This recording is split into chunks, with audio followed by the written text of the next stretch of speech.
Hey everyone, we wanted to thank you for sharing your time with us every week. Hazel and I love talking Destiny and interviewing guests.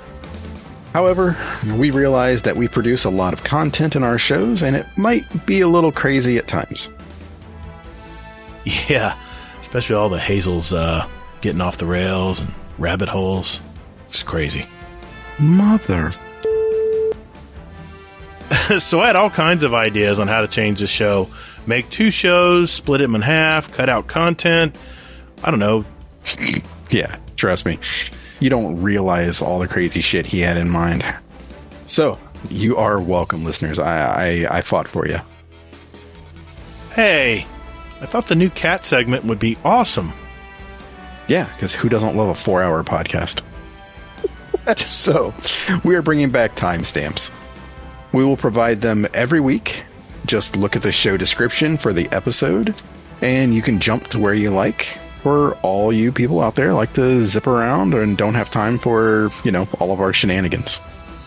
Yep, right there below the episode. Yeah, it's right there. Go look. Oh, wait. Take your time. Or not, because the longer you take, the more time this ad's going to be. Yeah. So anyway, we respect your time and know that you're busy with life and week and everything else. So, check them out. And later, Guardian. Come on, man. Not that crap again. Hey, man. DMG loves cats. I mean, we see cat pics every week in the TWAB. I get it. You're pandering to him and Hippie, because Hippie likes them too. Yeah. It's not DMG anyway, you noob. It's Cosmo. No, DMG loves cats. It's Cosmo. I thought DMG loves cats, too. But yeah, we'll just keep that to ourselves. We'll not tell Gatr that. Oh. Yeah. Oh, hi, Gatr. What the f***? Yeah. Yeah. That carry that we did for him was pretty nice. We don't want to tell him about that. I did just fine on that raid. You kidding me? What are you talking about? Nothing. We weren't talking about that. Oh, I thought you were talking about the last week's raid. Or No, we're talking about another carry. I don't know last time you carried me. Gotcha. Oh my god. It's going to be that kind of night? Okay. All right. Yeah, it's either that or I'm going to be falling asleep. So. Oh, no. Yeah, never mind. I had 2 cups of coffee, if that's an indication. Oh, fuck. You my God, got any man. sake left? No. I do. I might need to break it out. We'll see. We'll see. Oh, yeah, we got a lot to talk about tonight. It's a good show. Good show. Did you see my 5 secret questions? No. Okay, I got 5 secret questions that nobody knows about. I'm going to ask tonight. So then how the fuck would he see them if they were secret? Well, because I wrote a thing in there that said Gator's 5 secret questions. No, I see Gator's secret questions because Gatr can't count. Oh, okay, there are 5 of them, just so you know. Okay. All right, cool. Nice. Gatr just wants to hog all the podcast spotlight during the interview portion. What are you talking because about? That's the only thing he knows about because he doesn't know Destiny. I don't do Destiny. Yeah, pretty much. You just do bounties. What's a Destiny? Give me my bounties. Gatr, just no. All right, you guys ready to do this? I'm ready to go, man. I'm energized. I'm ready to podcast. Let's podcast. Yep. I wonder if Sweaty is though. I mean, Sweaty's running the podcast circuit. Yeah. Well, I mean, well, I'm ready to go. All right. Okay. Let's do it.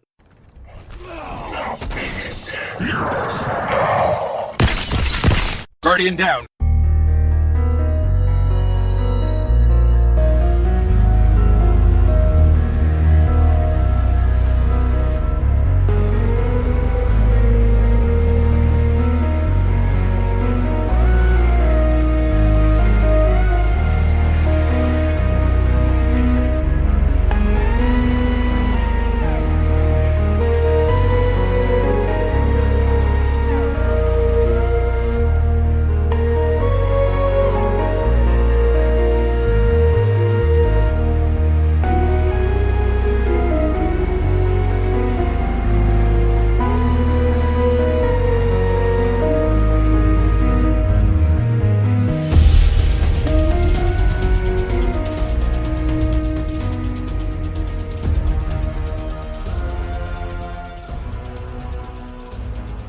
Hey, what's up, everybody? Thanks for hanging out with us today. Welcome to episode 145 of Guardian Downcast. We're a couple of OG Destiny gamer dads that have played since day one of this Bungie creation we call Destiny.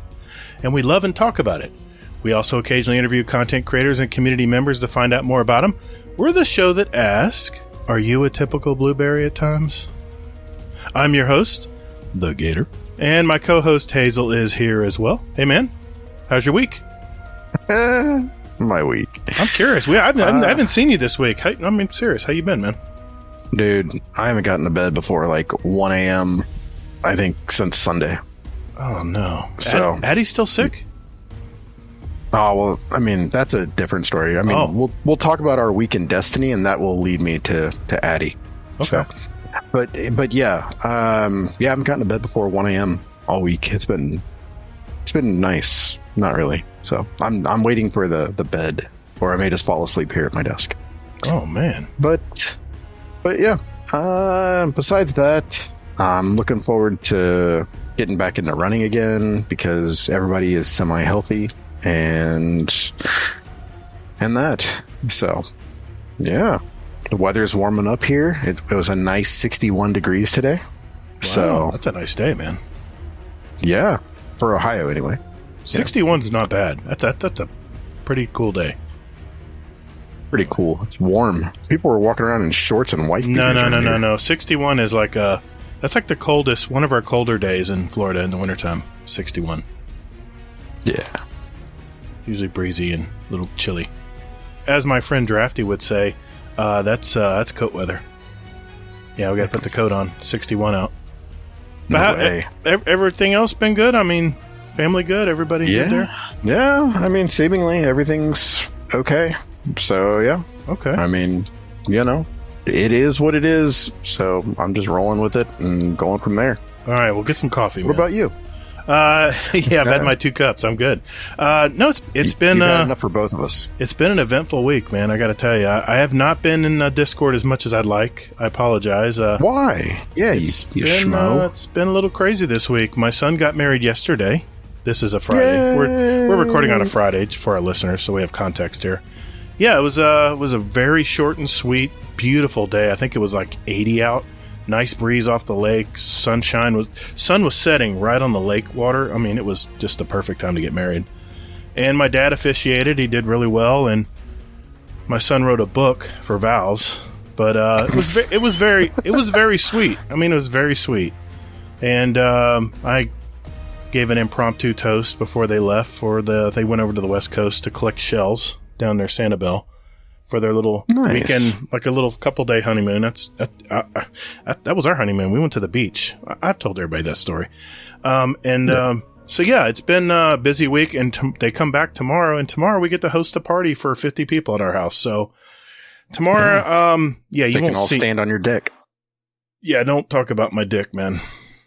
I said your deck. Oh, my deck. Okay, yeah. My deck's done, man. I know the title of this show.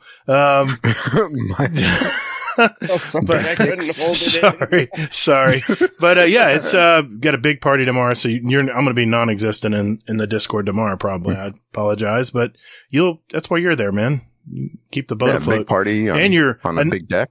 So yeah, something like that. And I think you're 2 levels ahead of me on rank. I just saw that the other day, and you're blowing past me. It's a lot of shit posting on my part. Oh, okay. Yeah. All right. I've seen other people been doing that this week. Anyway, I did want to introduce I want to introduce our guest tonight.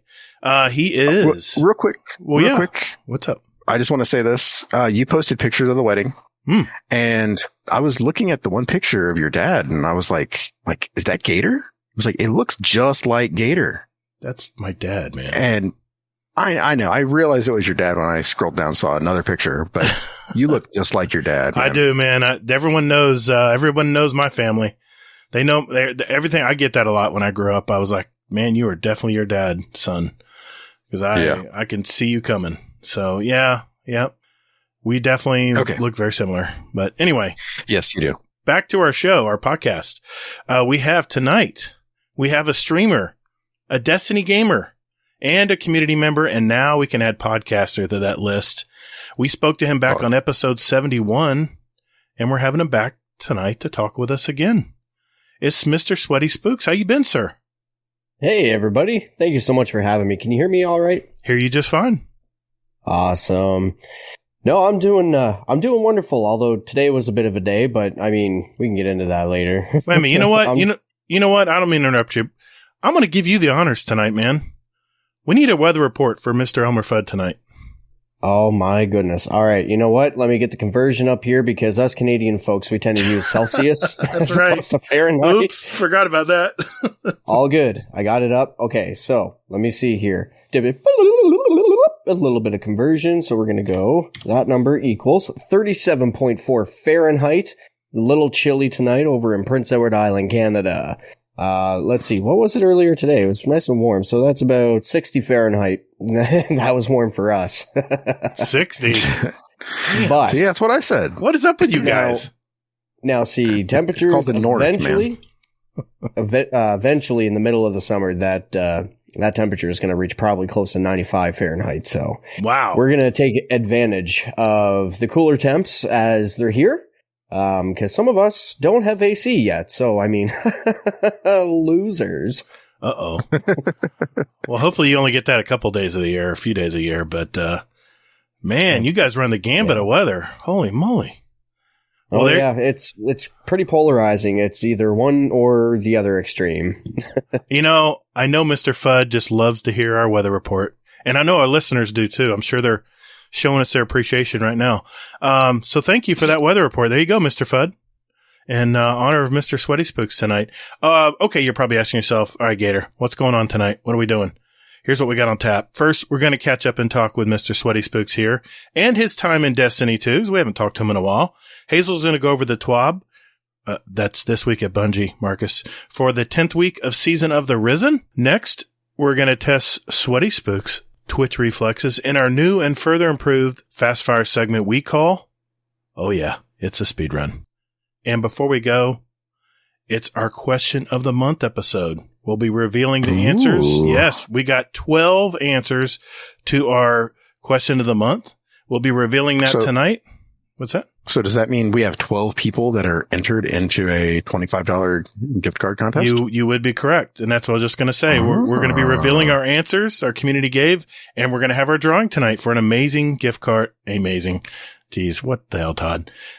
Tonight for our... It is amazing. No, it is amazing because it's an Amazon gift card worth $25. So some lucky person is going to win that tonight. And then, of course, we can't go out without answering some community questions. And we have a lot for our guests tonight. And we're going to add 2 songs each to our award-winning Guardian Downcast show playlist. All right. Time's a-wasting. Let's roll, fellas.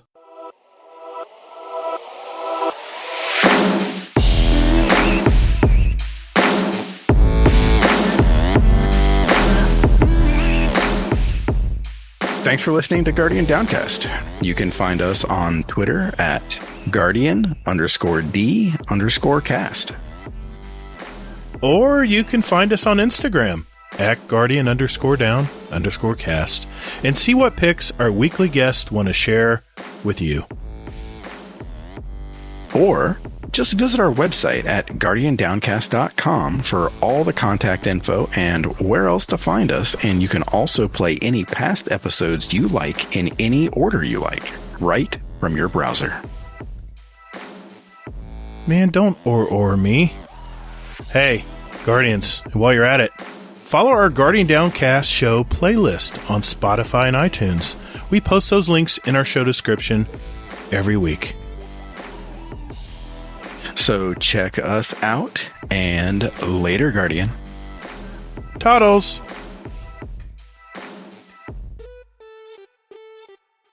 Hey. How you doing, man? How you doing? I'm doing well. Life has been busy, very busy in IRL. But you know what? This little environment, this world that we call Destiny has been a very good escape for me, to be honest. Today was definitely a rough day. Before I even get out of the parking lot at 6:58 a.m., somebody just came barreling into the driveway and near hit me, like right off the bat before I even have a coffee in my hand. I got my 3-year-old in the back too, and I was like, okay. So I just kind of waited, and I was going to let him keep going. And anyways, he had to go around a roundabout, and I was like, well, that should be enough time for me to just go straight and exit. Nope. If I would have kept going, he would have hit the car. So I was like, yeah, I'm just going to chill for a minute. And anyways, I laid on the horn for a little bit just to let him know, like, slow down. Like, it's 7 o'clock in the morning. There's going to be kids going to school here soon. Like, just slow down, dude. Anyways. It's not that important wherever you're trying to get to. He wanted to make a situation out of it, of course. And I was just like, oh, dude, like, I just want a coffee. Like, please just go. So anyways, one thing led to another. He left. And anyways, I met up with him later on at the coffee shop. And I was like, come on, dude. Got my coffee and left. And I was just like, this is a great start to the day. And work day wasn't too bad, though. It was a wonderful day at work. So that kind of helped me get out of the bad start that I had. And afterwards, went and picked up the little one. Went and had supper with the Mrs. Spookz parents. And we had a wonderful time there. And we are child-free tonight for like the first time in what feels like forever. So you know what? Started out negative, stumped the toe, but ended up turning out into a positive. So that's all you got to take away from it. What the hell are you doing with us? What the hell are you doing with us if you're child-free tonight? Yeah, dude. I get hit with my friends. Speaking on the mic, not having to be hush-hush because there's a baby sleeping in the house. Come on, guys. Okay. All right. I'm good with that. Okay, I guess. All right, sir. So, you said earlier, Prince Edward Island, right? That's right. Yep.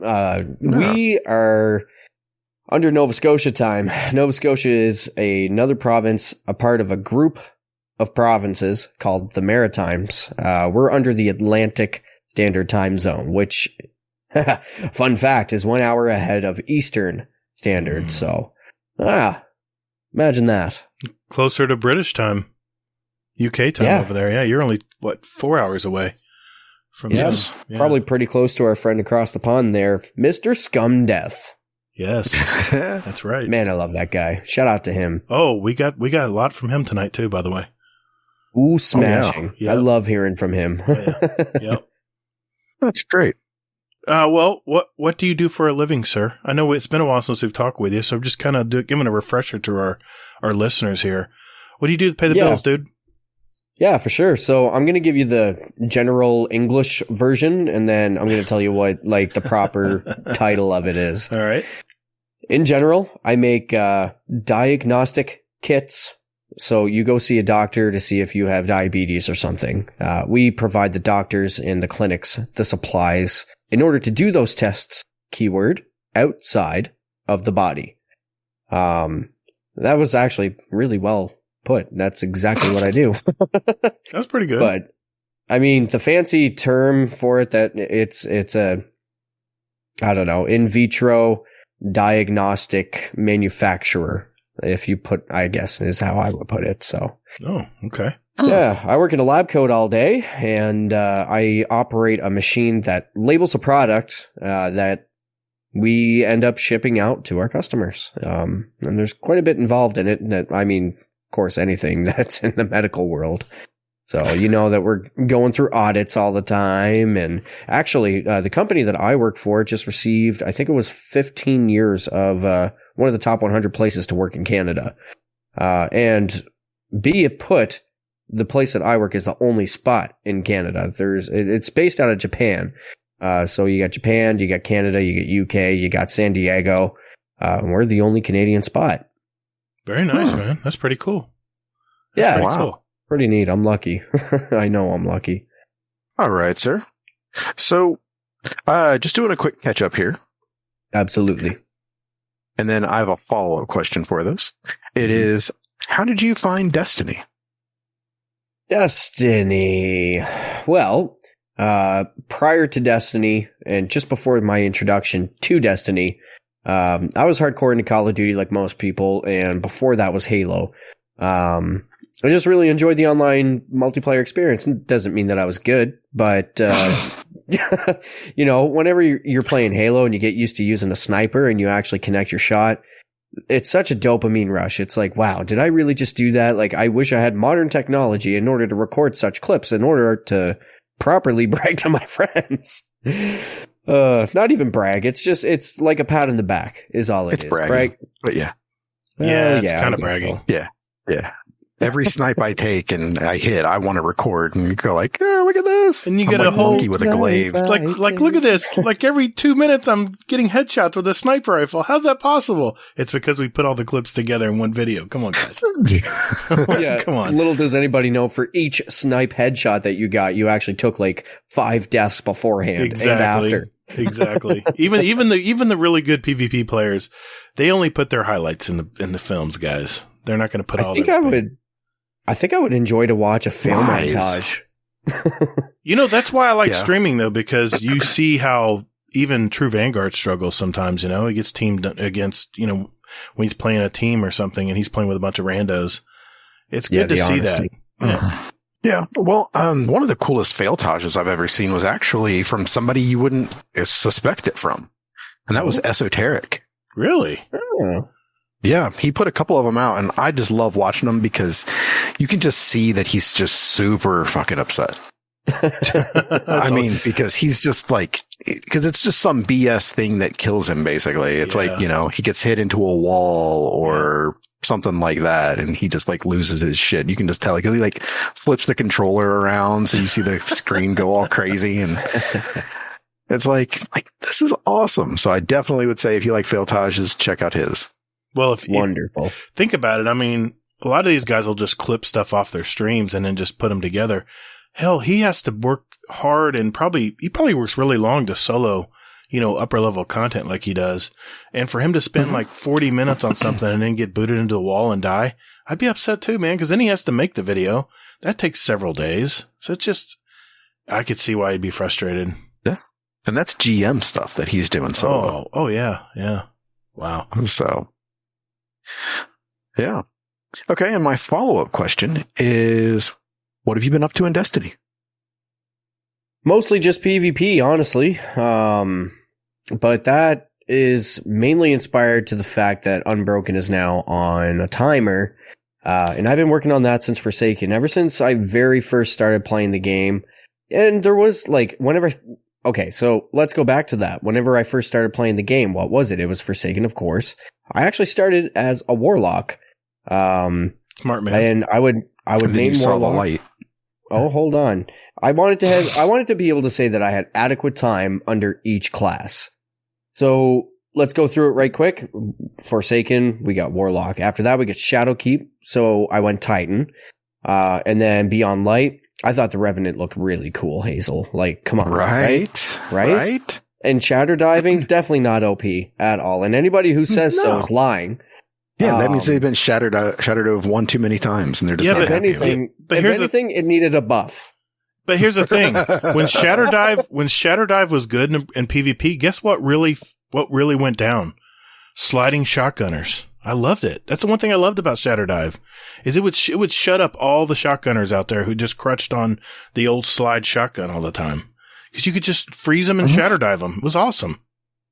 Yeah, you can still freeze them now. I mean, sort of. I mean, you know. Then they break out and still shoot you. Not as much. All right. I mean, this would be the season that introduces me to Stompies, guys. Come on. Yeah. I'm sorry, I interrupted. So you went to Shatter Dive, and did you finish up on Hunter? Is that what your main is now? Yeah, now, of course, I had my fun with Stasis, but I was like, you know what? I never really tried the other subclasses. Gunslinger looks really interesting if you can hit your shots, which that was a work in progress. And I'm kind of expanding on that this current season. Not so much just hitting my shots, but just like focusing on being a better player in general, plus trying to get that triumph, as I mentioned. But yeah, so that's kind of the timeline. Now, where did the introduction come from? It was from a friend that I used to work with in real life when there was a time when I would do front-facing customer service support online. So I would assist either through phone calls, chat, or email. And I would do that business for about 10 years. But one of the folks that I used to work with for the longest time, I was playing Call of Duty. He was constantly playing Destiny. And I was like, dude, what is your obsession? And he's like, you know what? Here, I'm just going to buy you the expansion. I'm pretty sure that's how it went down because I know that I didn't pay for Forsaken. I was like, okay. So tried out Warlock and okay. So yeah, that was pretty much my introduction. By the way, that group of people was totally on the fence of Titans are completely toxic. So that's why I had to go with that next. Okay. All right. I had to see what it was about. Well, talking about how you started in Destiny, what are you enjoying about Witch Queen, or what's your favorite parts of Witch Queen, or your overall impression? You know what? I'm going to start with the basics. The overall scenery of everything, the artwork, the weapons from the raid, like there's just a certain theme that comes along with Witch Queen that I really enjoy. And I find that Bungie's been following that theme. So let's go back to Beyond Light, right? What was that pulse rifle that we got? No Time to Explain. And if you had the pre-order or the season pass, early, I think you got the ornament for it. And that was it was like a frozen gun. So, I mean, that was going along and playing into Beyond Light, being our space frozen cosmic, whatever Bungie was trying to call it. I'm just going to call it ice. But yeah, like definitely the scenery. I love the throne world. I really enjoyed the campaign. I really, really enjoyed that, actually. I'll go back in there from time to time just to try a build out or maybe even to work on a deep sight resonance gun. I haven't tried GMs out yet because I haven't been at level. I'm looking forward to trying that because I'm just barely getting there. So I am definitely looking forward to getting in there, getting some loot, and hopefully with some luck and praying to RN Jesus will get some good weapon rolls, or even armor. So yeah, there's lots to look forward to, even still at this point in the game. Like I know this is a slow season for most people, but because I've been so focused on just PvP in general, like there's still so much for me to do. It still kind of feels brand new to me. Yeah, the throne world that throws a lot at you. I mean, there's a lot of side stuff to do, and not to mention, my God, gun crafting takes time to unlock the patterns and stuff. I'm really enjoying that part. Oh yeah, big time. I'm not. Why? Why not? You just don't like the repetition, or? Yeah, I mean, you have to. I mean, it'd be great if you could just use the gun and it unlocks the perks, and you don't need to do all this BS with, neutral elements and a droid, and well, they're getting rid of that and next everything season, else. they said, right? But they're not getting rid of the neutral element. No, they're not. Well, I'm sorry. So you're what still level going to have these red boxes. Sorry, what level is your syncopation now? Well, I mean, well, yeah. So, okay. Yeah. But that's my point though, is you know how many weapons I've actually crafted? How many? Not many. Really? Because I don't want to have to worry about doing all this shit again and again and again, because it's like you unlock the weapon once and then you have to you have to at least shape it one more time, or at least, ideally probably one more time, but you might have to do it 2 times. Yeah, you're gonna have to go back and reshape a few times as you unlock it. I guess the key is just get it to level 16, and then you can put whatever you want on it, right? Just make sure you have the material. Is it 16? Well, yeah, which for most yes. Well, I think that depends on the gun. Okay. Yes, I know it's 6 for me right now. I think each archetype is different, so it just depends on the gun itself. I got to hear this. Go ahead, Hazel. What level are you? I don't have it here, but what I was going to say though is that I'll look and see for you, because I know. I think I heard you say the number. I couldn't believe it, but I don't know. You have some pretty fancy perks on it. Yeah, I do. It's fancy.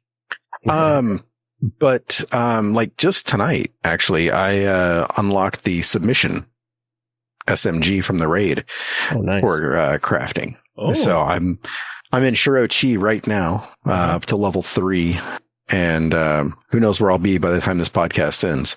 Yeah. So my beloved syncopation.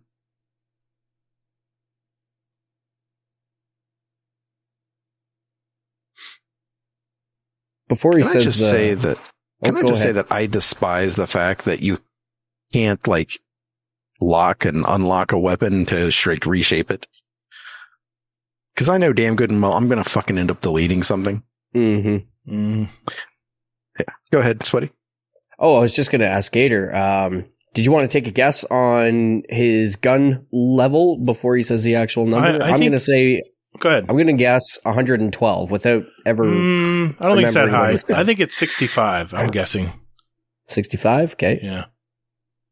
Okay, it is 61. Oh, I was close. Very good. On a Very Only, good. only rifle. because I heard you say 60 something. I couldn't remember the exact number, but the one thing that's going to frustrate you about crafting the raid weapons, because I just unlocked the Insidious, which I'm happy as ever. I've got everything unlocked on it now, and all the enhanced perks. It was not cheap. You have to disable a lot of your raid weapons to get something called drowned alloy material. Yeah. And yeah, you're going to use Yeah, those. that's not bad. I've got 25 of those, I think. Yeah, but I'm So, thinking yeah. I'm thinking about SweatySpookz here is running the raid one time, so it's a little Yeah, frustrating at first. But you got to get, what was it, 5 of those patterns or is it 6? I can't remember. 5. It depends on the 5. gun. Well, yeah, Okay, it does yeah. depend on the gun. It was, yeah. I think it was 5 for Insidious. So, Yeah, it's 5. It was 5 for submission as well. So but Sweaty is not a novice at this. I think he has another sniper rifle that you've ranked up quite a bit. Oh, something like that. Let's take a look here. But yes, you are correct in thinking that. Well, only because I cheated. I talked to you about it just a few days ago.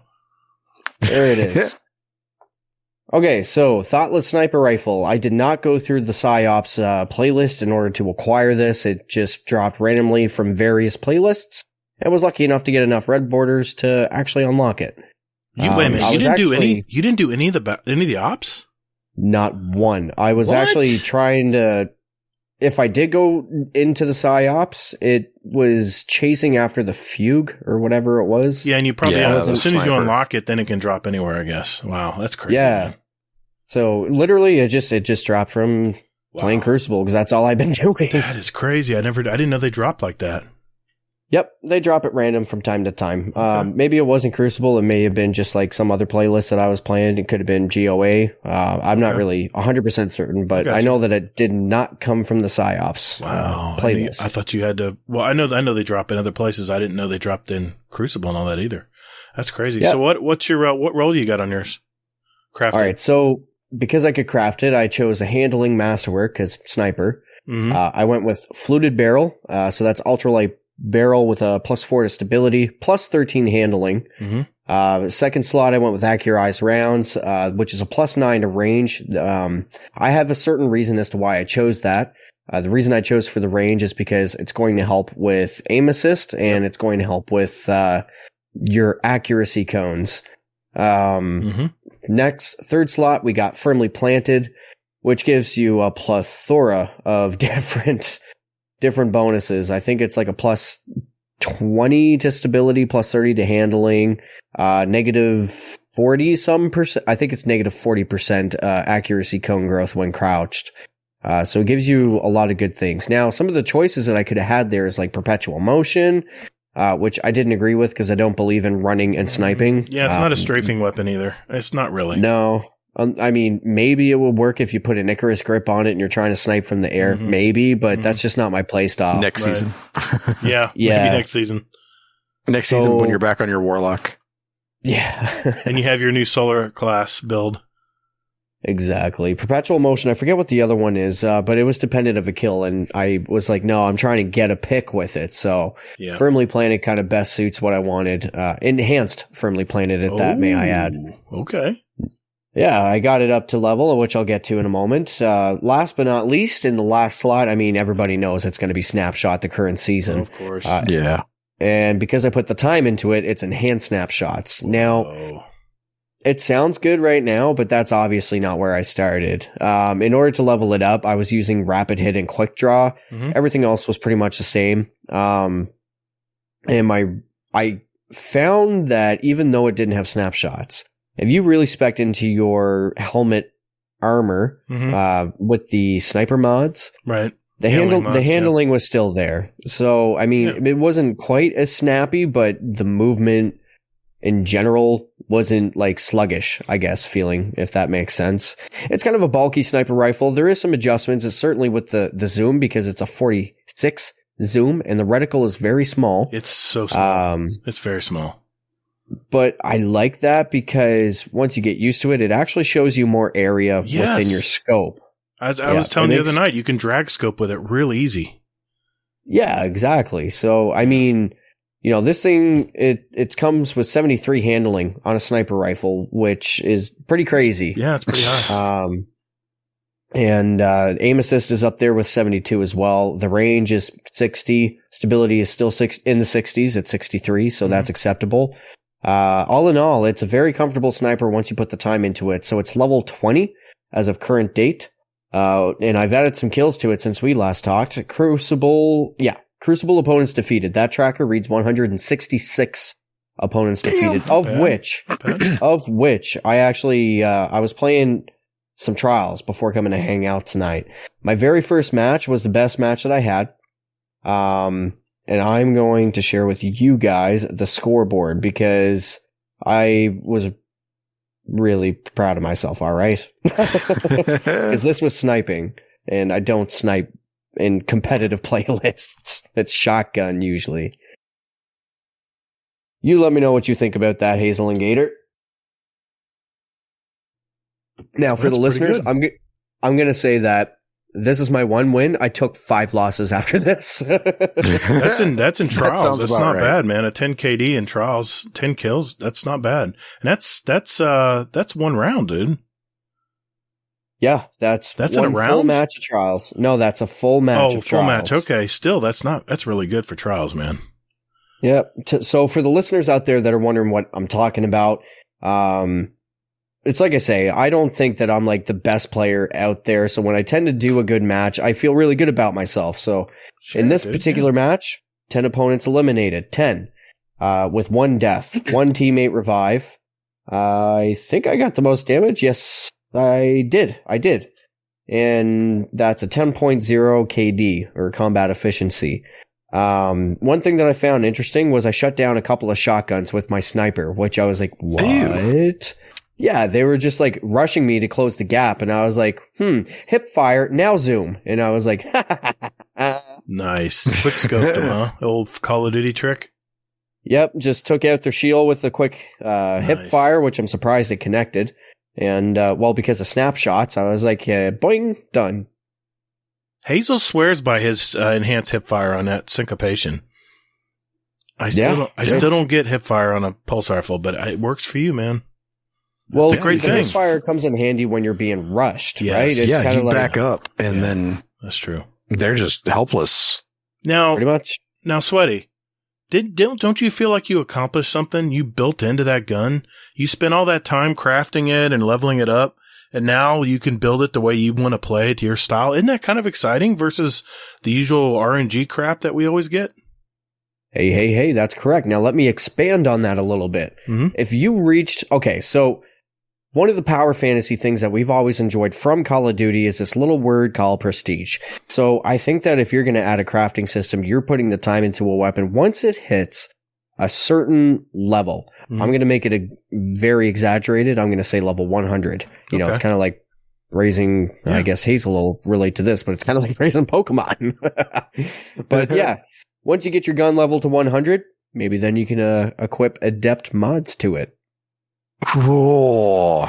Sold. Yeah, there you go. At level 100. Yep, you got to put the time in, right?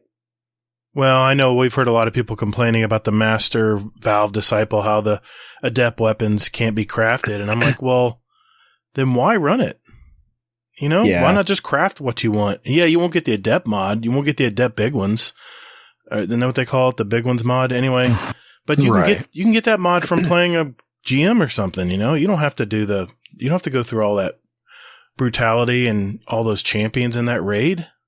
You do it much easier. There's 2 sides to this coin, though. There's 2 sides to this coin. Okay. So the idea that, you don't have to go into trials, you can do GMs. That's going to require a fire team. And not everybody is as lucky as we are with the people that we know. So before I really met this community, I would have been more apt to probably go into trials to try and acquire it that way. Just because, like, I don't know, sometimes LFG experiences aren't the best. Not always. And I don't know. I just think that motivation versus social versus reward kind of has to come into play for each individual. Now, thankfully, for us anyways, and most people that we know, we have access to people. You know, all you got to do is throw it in the 100.io bot, maybe just message your friends. But, you know, I think of the person out there that's true solo player, maybe doesn't know people, doesn't really feel comfortable getting to know people because of previous, I'll say, lobbying experiences in other games. Call of Duty, 2007 lobbies. But anyways. Yeah. Good times. There is two sides to the coin that we kind of have to think about. Yeah. Oh, yeah. I agree. I like that idea about prestiging your weapon, though. Give it, you know. Yeah.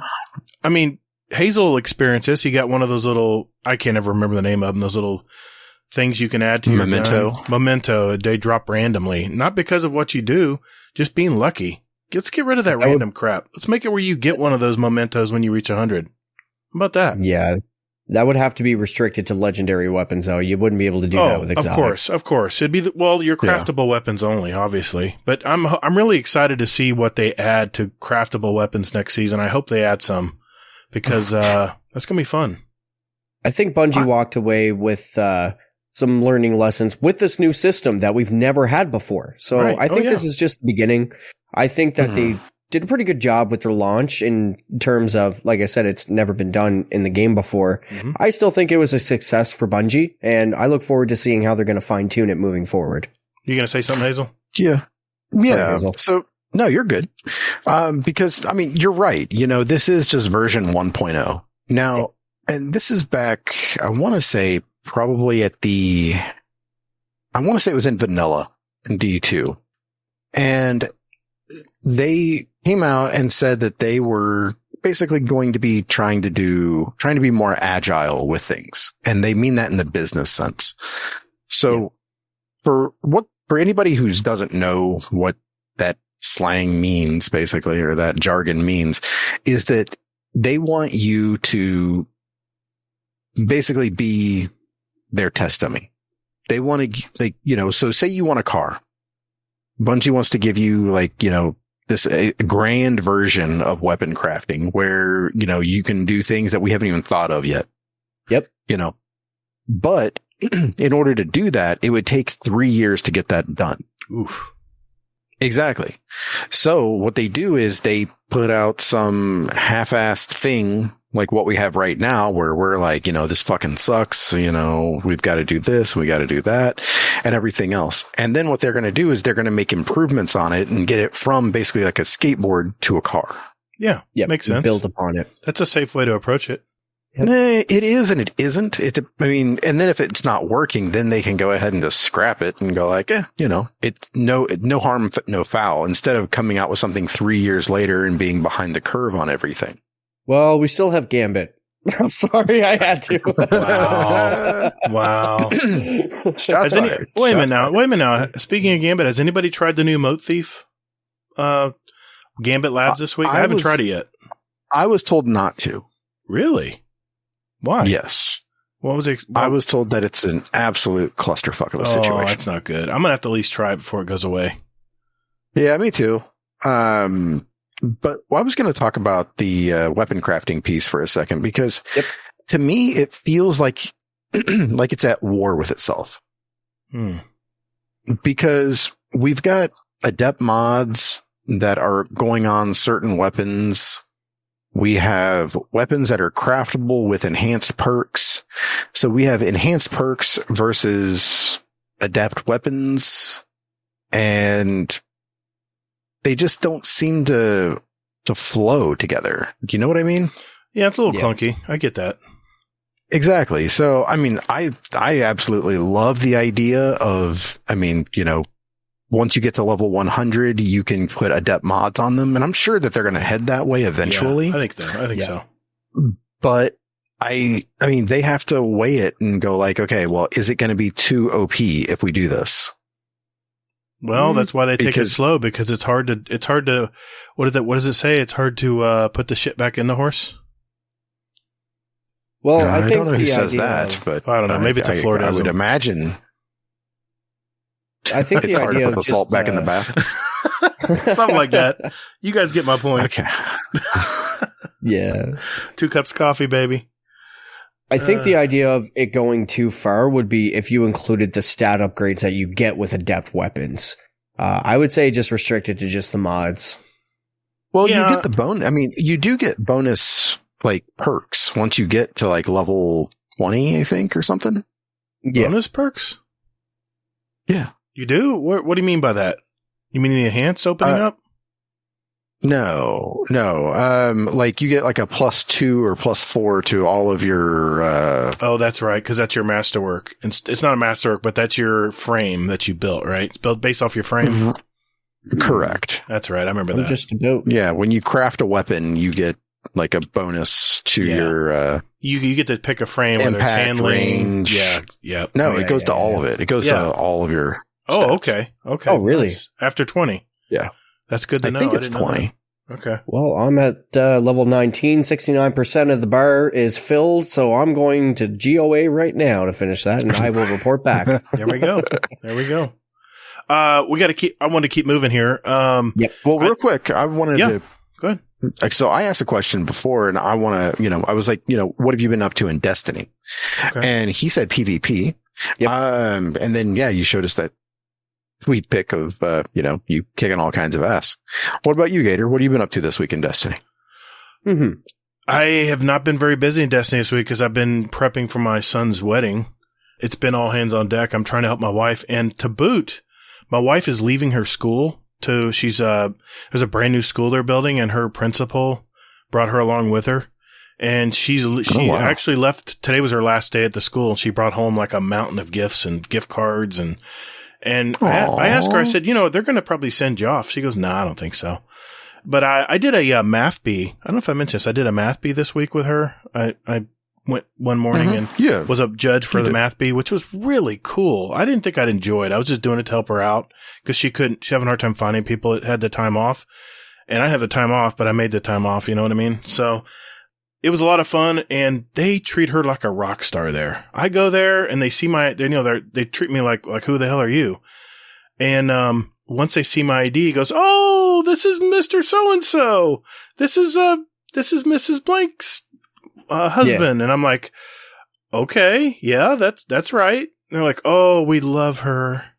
And so she brought home all these gifts today. So between that, helping my wife out with that, I helped her move some stuff from her office and the wedding. I mean, it's just been a busy week. We've been prepping for this wedding for like 4 weeks now. So I did get in a raid with good old Mr. Fudd, and I believe you guys were there. Did a Valve Disciple raid. It's always a lot of fun to raid, especially when you get a lot of podcasters and people who just want to have a good time, And I think Admiral Nips was there, and Kingsley. Kingsley was there. He's always fun to be around. Yep. And wasn't there. Kingsley wasn't there. Yeah, it was last. No, Nips was not there. Oh, that was last week. That's right. He was with us in the last Tuesdays or when we try to do it. Yeah, my bad. It was, it was Laz. And, he was writing a lot of notes down vigorously. I was a little worried. I was being careful it was weird. I was trying to be careful what I said, but, put me and you together in a raid and things are going to get said. So, anyway, that happened. That pretty much is my highlight, man. I've been doing, my patrols and trying to get my clan XP for the week to get my powerful Ingram. But other than that, man, it's been a light week for me. I've been jumping on as I have time. But, what about you? What have you been doing this week, man?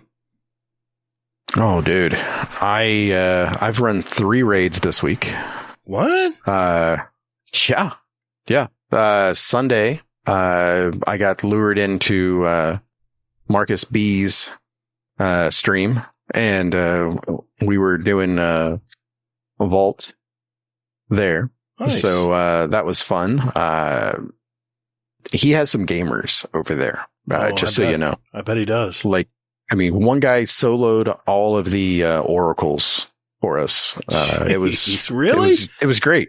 Yeah. Yeah. 5 of us standing outside playing with ourselves. You were like, spoiled, were you? Let's do DPS. Oh my God. Yeah. Yeah. Wow. So that was a thing. I was like, holy shit, I need to learn from this guy. Wow.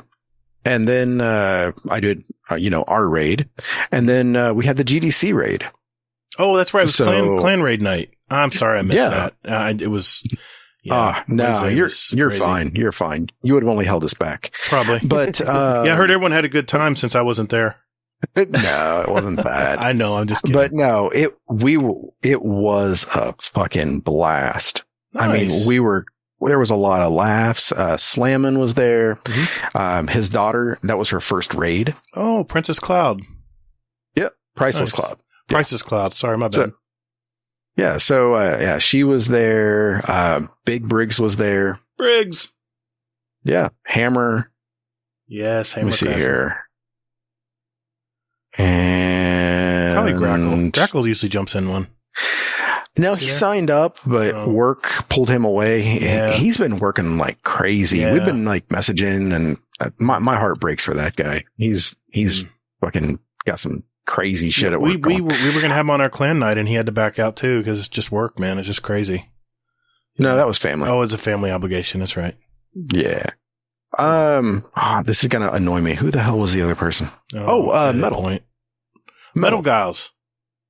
Metal Giles. Yeah. Metal Giles. So Giles, I believe. Okay, I'll just agree to disagree. Yeah. Good deal, man. But yeah, we did VOG, and we didn't beat it though.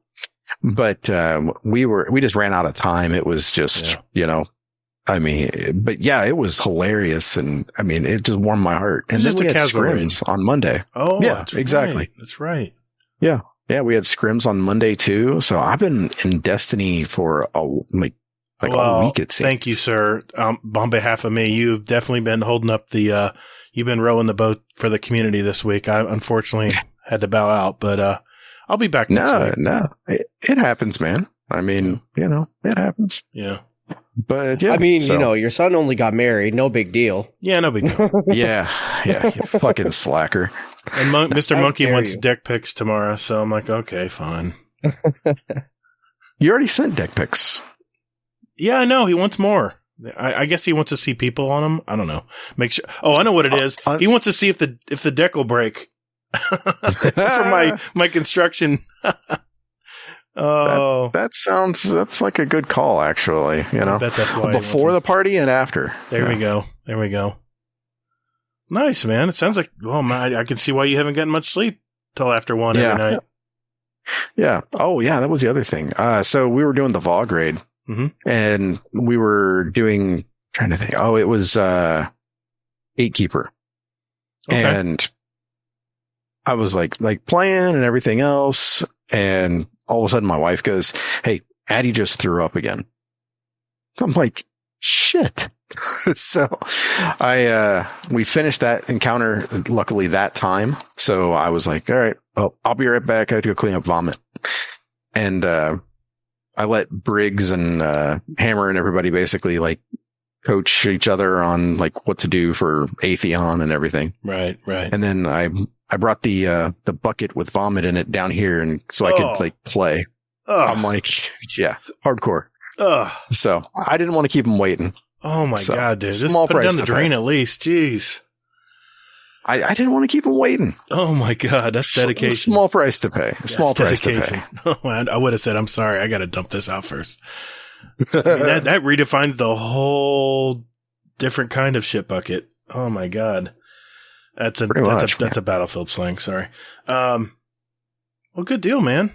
Yeah. You've been hardcore with the community, and man, can I just say we're lucky as hell to have a great community.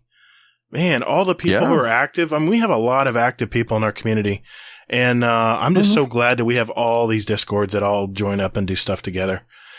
We're very blessed. We're very blessed there. Yes, we are. And then, I mean, speaking of that, we have our guest here who is trying to build a community. Yes. He already has a community. Yes. There. The Spooky Mansion? Yeah.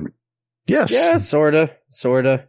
The Getting Spooky there. Mansion kind of actually began when I started streaming because I thought that would be a lot of fun, but I did not realize that you would never sleep.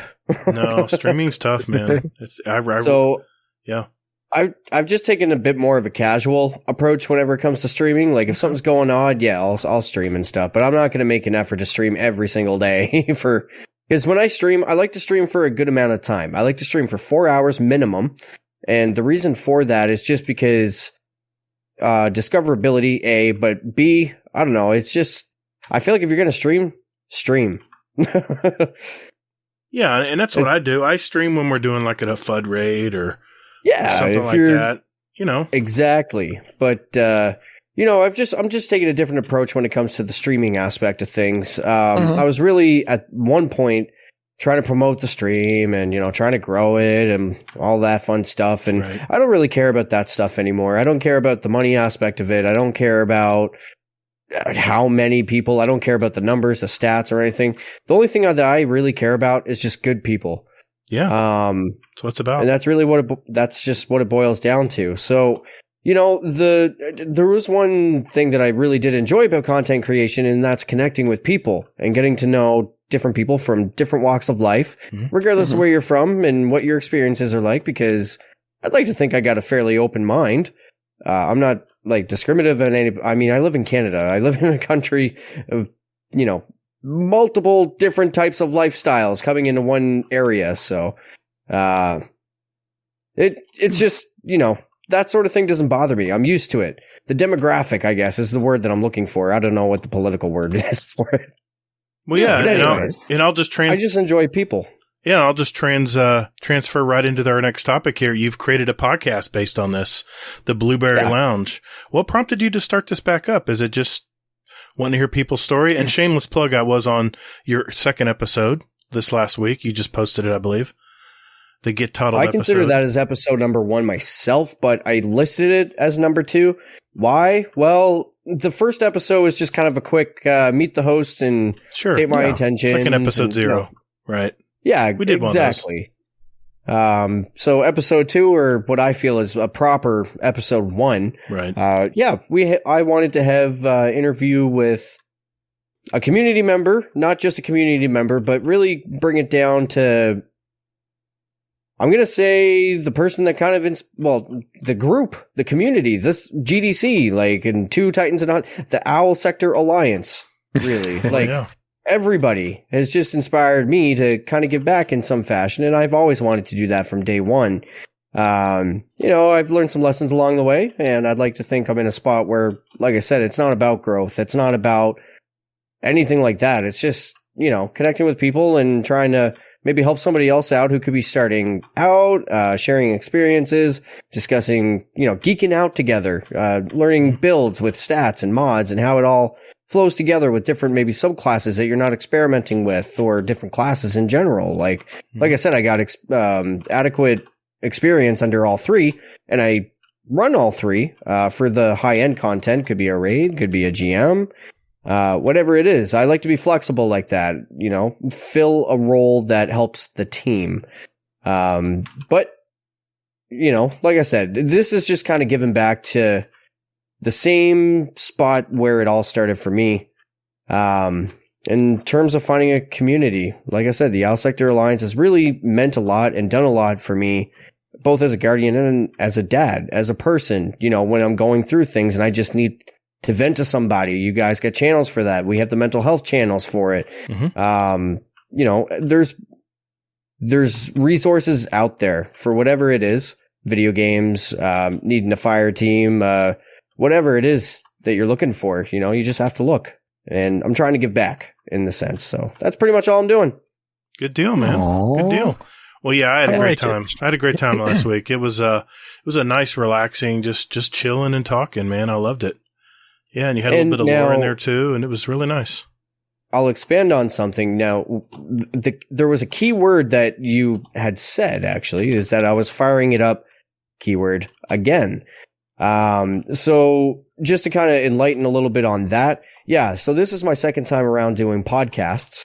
The first time that I was podcasting, I was a co-host to a show called the Guardians Guardian Ghost Ghostcast. Cast. And the I can't talk. Words are hard. The methodology behind that name was the two letters GGs.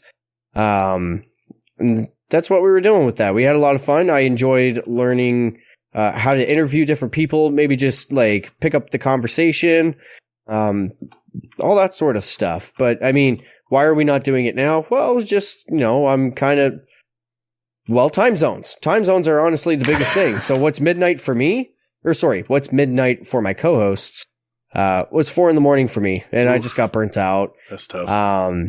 So we decided to go our separate ways. There's no shade between any of us. I have nothing negative to say about anybody. It was just life. That's all it was.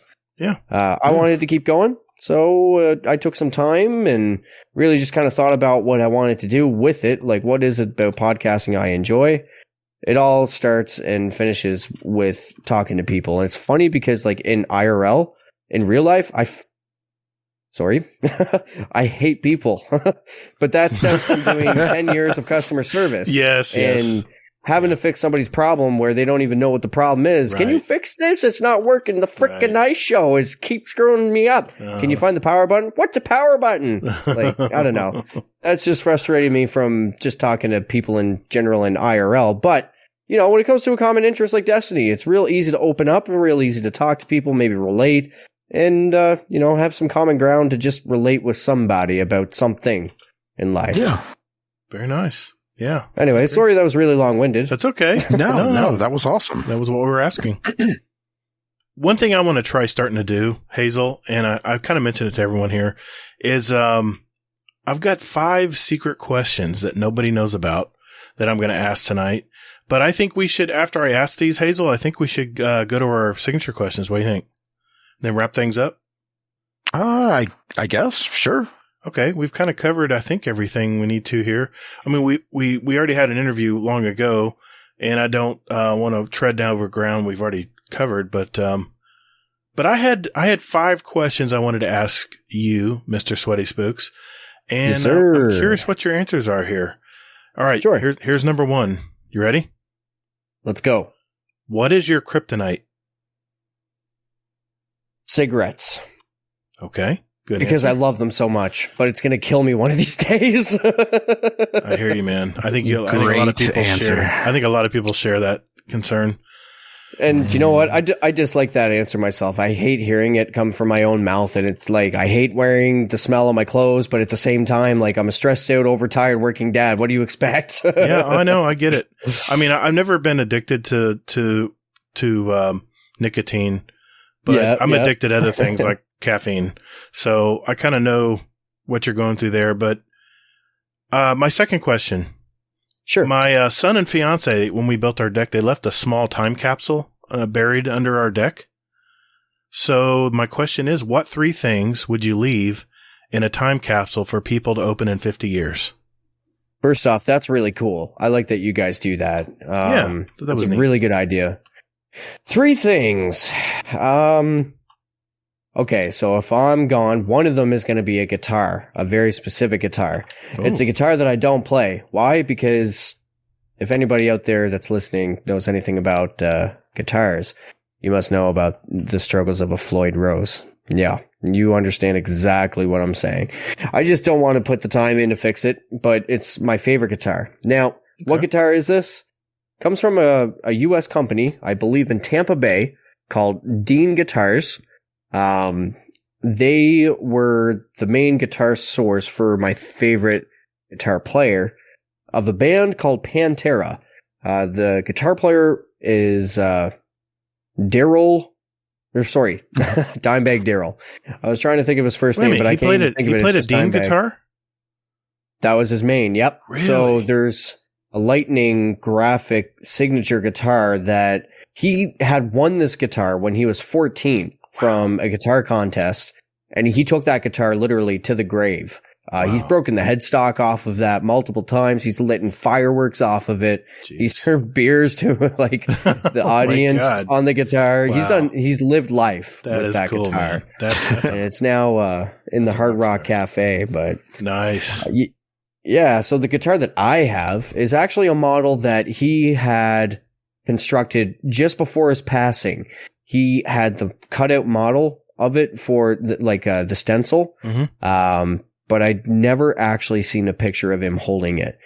It's called a Dean Razorback. It's shaped very similar. I'll see if I can find a quick picture here of the original, and then I'll show you a comparison. You can put it in our DM. Hazel can put it in our Instagram.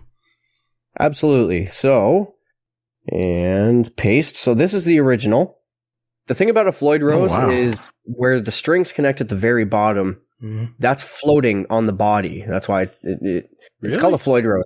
Yeah, it's floating on the body. That's how he does the big whammy squeals and stuff. Wow. Now, when he originally got it, it was connected to the body, to the wood itself. Right. It wasn't floating. So it's got we made some heavy modifications. Probably got some springs in it where it flexes. Something like that? Exactly. Gotcha. Exactly. I love that V-neck, man. Ooh, that's cool. There it is. That's the one that I have. Okay, gotcha.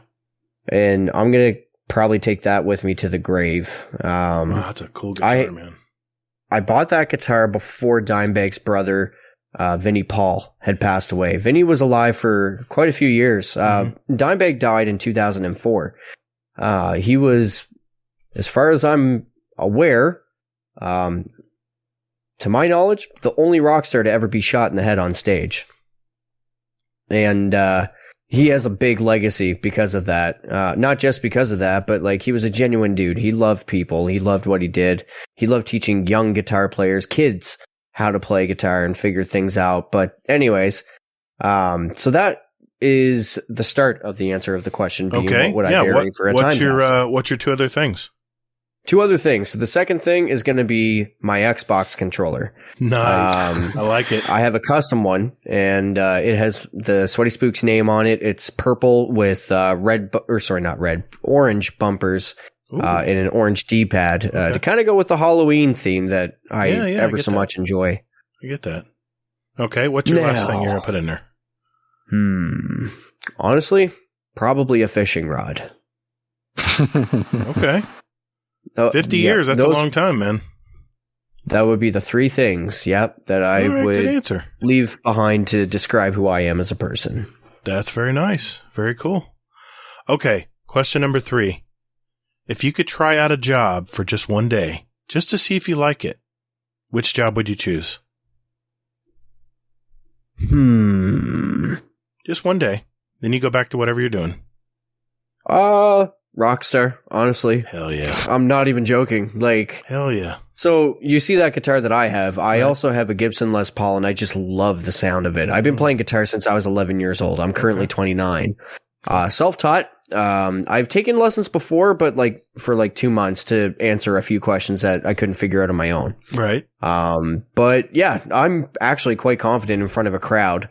And I'm confident in my ability to play guitar, so I can guarantee you put me in front of a crowd, I'm going to make sure they have a good time. Okay. I would want to do that for just at least one day. Right. That leads me to question 4. Do you have an area of your life that you are never satisfied with? Could this, are you speaking past tense or future tense? Could be whatever you want to. It's your life, man. Probably my youth, I think. I was a very confused, angry, and upset young man. My parents were going through divorce whenever I was the age of 14, and that ultimately would be when I would become man of the house.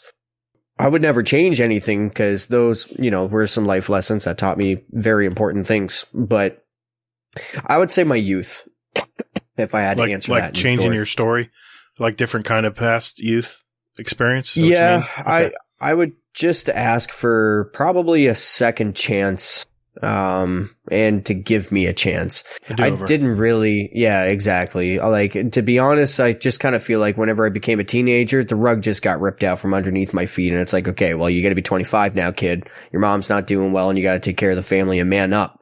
Don't be a wussy, otherwise this world's gonna chew you up and spit you out and leave you on the sidewalk. And that's literally how I was raised. Okay. So good to know. I would actually want to know what it's like to be asked to go to prom or ask that person to prom and I don't know, be on the basketball team and be able to be a part of team oriented participation stuff. And I would have wanted to experience things like that. I didn't really get those opportunities. So I guess that's, okay. Yeah, I would go with that. Did you want to add something, Hazel? No, I was just listening. Okay. I mean, it just sounds like, to go back and, sadly have a childhood. Yeah. A normal childhood sounds like, yeah. Now, the childhood itself, the actual childhood was great. It was fantastic. Everybody was happy. Like I said, it was once I hit 14 and started my adolescence growing into a man that I would endeavor many difficult years. Got you. So, I got you. All right. Yeah. Final question. I have a follow-up if it's no to this. Mm-hmm. Are you superstitious? I don't know how to answer that, if I'm being honest. Okay. All right. It's He's a yes. afraid of bad luck. It's a yes and no. If it's a yes, what are you superstitious about? What's your superstition? See, I'm not scared of anything. That's the weird thing. I'm totally like. You worried about a bad juju or? No. Like not. I'm not scared of. Tomorrow's not guaranteed to any one individual, and I kind of live my life like that. Nothing's ever promised, so try to just do the best that you can in the moment. You're only human. You're going to make mistakes, and if you're given the opportunity of given the time to think about it and correct that, all the power to you. But I don't know how to answer that. Like, do I believe in ghosts? Well, I believe in demons. I think that everybody has some demons inside of them, but if there's demons, then there's angels, and I don't want to get into like that type of discussion. That's not what this is. Okay, I got you. When you struggle in life and you don't have anybody there to help you, and you're on your own, you're by yourself, right, and bad things are happening, but you can notice the odd good thing in between all of that. You count your blessings. It just comes full circle. I don't know how to answer this. Okay. All right. Well, no, I'll give you my follow-up then, because I just in case. All right. Here's my follow-up. What is the one thing you'll be really disappointed in if you never get to experience it?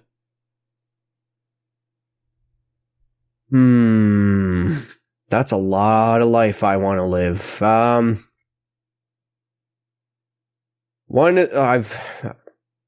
Gosh darn it, Gatr. That's why they're secret questions, buddy. There's so many things. Like, it's hard to pinpoint it down. I could go the route of fishing. I could go the route of adventure, outdoorsy, camping. I could go food. Name one. Go music. Just name one. That's the hard part. It's not like you have to stick with it. It's just one thing you've been thinking about that you'll be disappointed if you don't get to experience it fully. Well, see, usually when I answer something, I try to answer with purpose, which is why I find it difficult. Okay. I want to make sure that if I say it, I mean it. You know what? I'm going to say if I die without getting to experience this, I'm going to be pretty upset. And that's going to be the great hunt for the big fish, the big landing, the big strike on the line. Oh, okay. I want to experience that before I pass. There's something about the thrill of the hunt of fishing and, trying to figure out, okay, what are they eating? We got to match the hatch with whatever they're eating. Maybe it's not worms and bait right now. Maybe it's a fly. Maybe it's a certain fly with certain colors and things like that. So it's a thrill because you're going through this, realizing that you're not guaranteed anything. You're not even guaranteed a single bite. But if you're able to get a bite and then adapt and land that trophy fish that you're after, I think that is a pat on the back for life. Yeah, I would say a life's worth of lessons because it leads up to that moment, right? So that's a good one, man. I've fortunately had that happen in my life. Nice. So saltwater and freshwater. So I hope you find it, man. I hope you do. I think that's a good place to end it. Yeah. All right. Good. All right. Good deal. Well, that means SweatySpookz, time to do the speed run, brother. Oh, all right. I have not warmed up at all. This is going to be cold start. Pulse is starting to raise. Okay, good. That's good. Let's do it. Right after this. Call the Praxic Order. Call the Thanatonauts, the Jinsen Scribes. Call everyone so they can witness you. All right, ladies and gentlemen. This segment is called the Speed Run. This is where we have a database of over 385 randomly. Oh, man. I can't believe I went down that hole again. This is where we have a database of over 385 questions that I'll pick at random.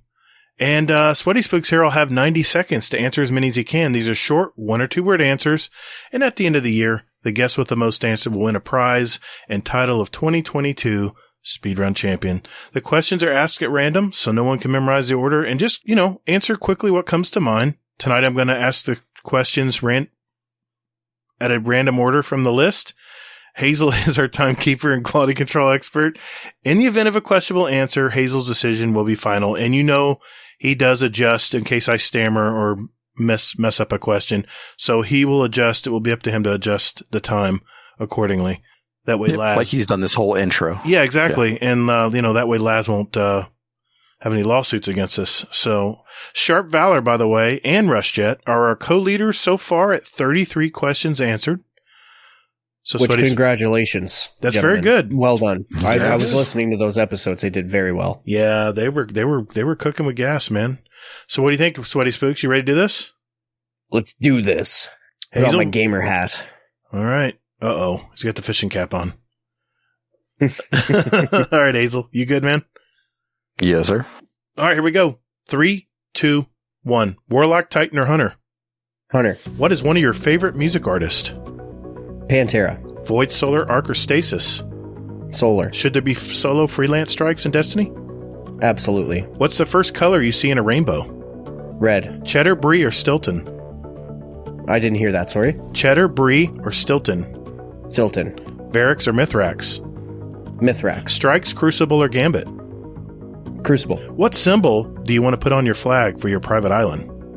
Peace. Titans with shotguns or hunters with shotguns? Hunters with shotguns. If you could choose, who would voice your ghost? Ryan Reynolds. Human, Awoken, or Exo? Awoken. What's the best sandwich? Ham and cheese. Cold pizza? Yes or no? No. What's the worst job you've ever had? Delivery boy. What's your favorite Destiny planet? Titan. IO. Do aliens exist? No. Monsters or Red Bull? Red Bull. Roller coaster or carousel? Roller coaster. Would you prefer snow or rain? Snow. Liberty or death? Death. Ikora Zavala? Cade. Loner or social? Social. What number am I thinking of?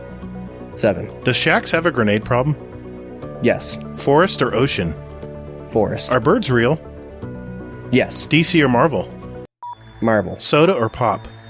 Pop. What's the latest you've been up gaming? All night. Stasis, yes or no? Yes. Beaver or Weasel? Weasel. Controller or mouse and keyboard? M&K. Paper or plastic? Time. Uh-oh. Uh-oh. Gamer hat. Engaged. I think we might have... I don't know. I'm not the expert here. I don't Hazel. know either. Hazel. What number you got? I went to stop it before that last question, actually. Okay. Well, you're the judge, man. Your answer is final. I went to stop it because I think you cut out when you were reading the cheese question. Out? Okay. It was weird. Okay. But yeah, maybe just, I don't know, awkward swallow or something. Well, it's you're the judge, man. How many do you get? 33. We have a triple leader. Nice. I can't wait for the showdown. No, I'm just kidding. Nice, dude. We might have to have one. I'll tell you, if we get that many ties, we might have to do that at the end of the year. We'll see. We'll see how it plays out. We got a lot of year left. So, hey, man, great job. You were cooking, man. Oh, yeah. I did my best. That's all I can do. And those were totally different questions. So I like it, man. And if I would have just stuck with one answer instead of changing to IO. Yeah, you were trying to be proper. I know that hurt you a little bit on time. You gonna say something, Hazel? No, I was going to say, I'm like, you hit that and you were, I mean, you had to ask him to repeat the question. So, Yeah. I mean, that was like, I'm like, you could have crushed it. Yeah. Oh, I gave him my best shot. Hey, you did. Yeah, That's you did exactly great. what you did, man. That's exactly what you did. Good job, man. Good job. Now it's more stuff I got to read every week. Thanks. You're welcome. Hey, listeners, I got a question for you out there. Do you have a great question for our speed run? If that's a yes, join our Discord and enter them in our SpeedRun question ideas channel, and we'll add them to next year's SpeedRun. Just remember, they need to be yes or no, 1 or 2 word answers. Either or questions will be accepted, and don't forget what's your favorite. I love those. At the end of the year, we're going to have 2 drawings for a $25 gift card of your choice, and you can enter up to 5 questions to go into the drawing. So good luck. Also, I want to mention that if you're enjoying our little podcast so far, all we ask right now is to tell a fellow Destiny gamer out there. Tell us about us and share our little podcast with somebody out there. All our links are in our show description. If you need to send them a link, we thank you very much. All right. That means it's time to move on to our next segment. This week at Bungie.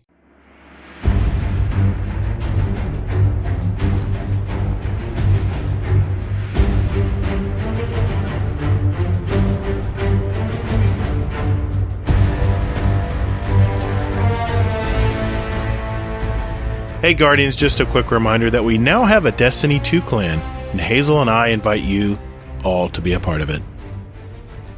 If you're looking to find a clan, now would be a great time to jump in and get to know some of these great gamers you've heard. We're not hardcore or anything like that. Enjoying what time you have for Destiny is all we ask. So, if you're looking for a clan out there, we have a permanent link in our Discord under the channel GDC Destiny 2 Clan, where you can find a link. Otherwise, look for Guardian Downcast Pod, and the link will be in the show notes of this podcast. Right down there.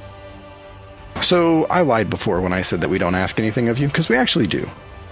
We ask that you do join our Discord first, so we can communicate clan stuff to you, like clan podcasts and clan nights, and just random shite like that.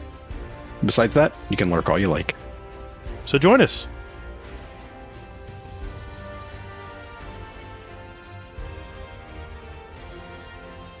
All right, 10th week of Season of the Risen. Hazel, what's going on in the TWAB this week, man? All right, so we start off here with a little intro from the good old hippie. And she's talking about Guardian Games and beyond.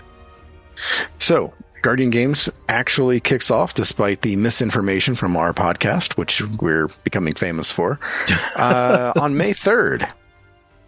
So, yeah. So, thank you, Mr. Fudd and Gatr. Meanwhile, I'm sitting here like, okay, well, they didn't mention shit about it. I don't understand why they're all excited for Guardian Games. My bad. Because, sorry, guys.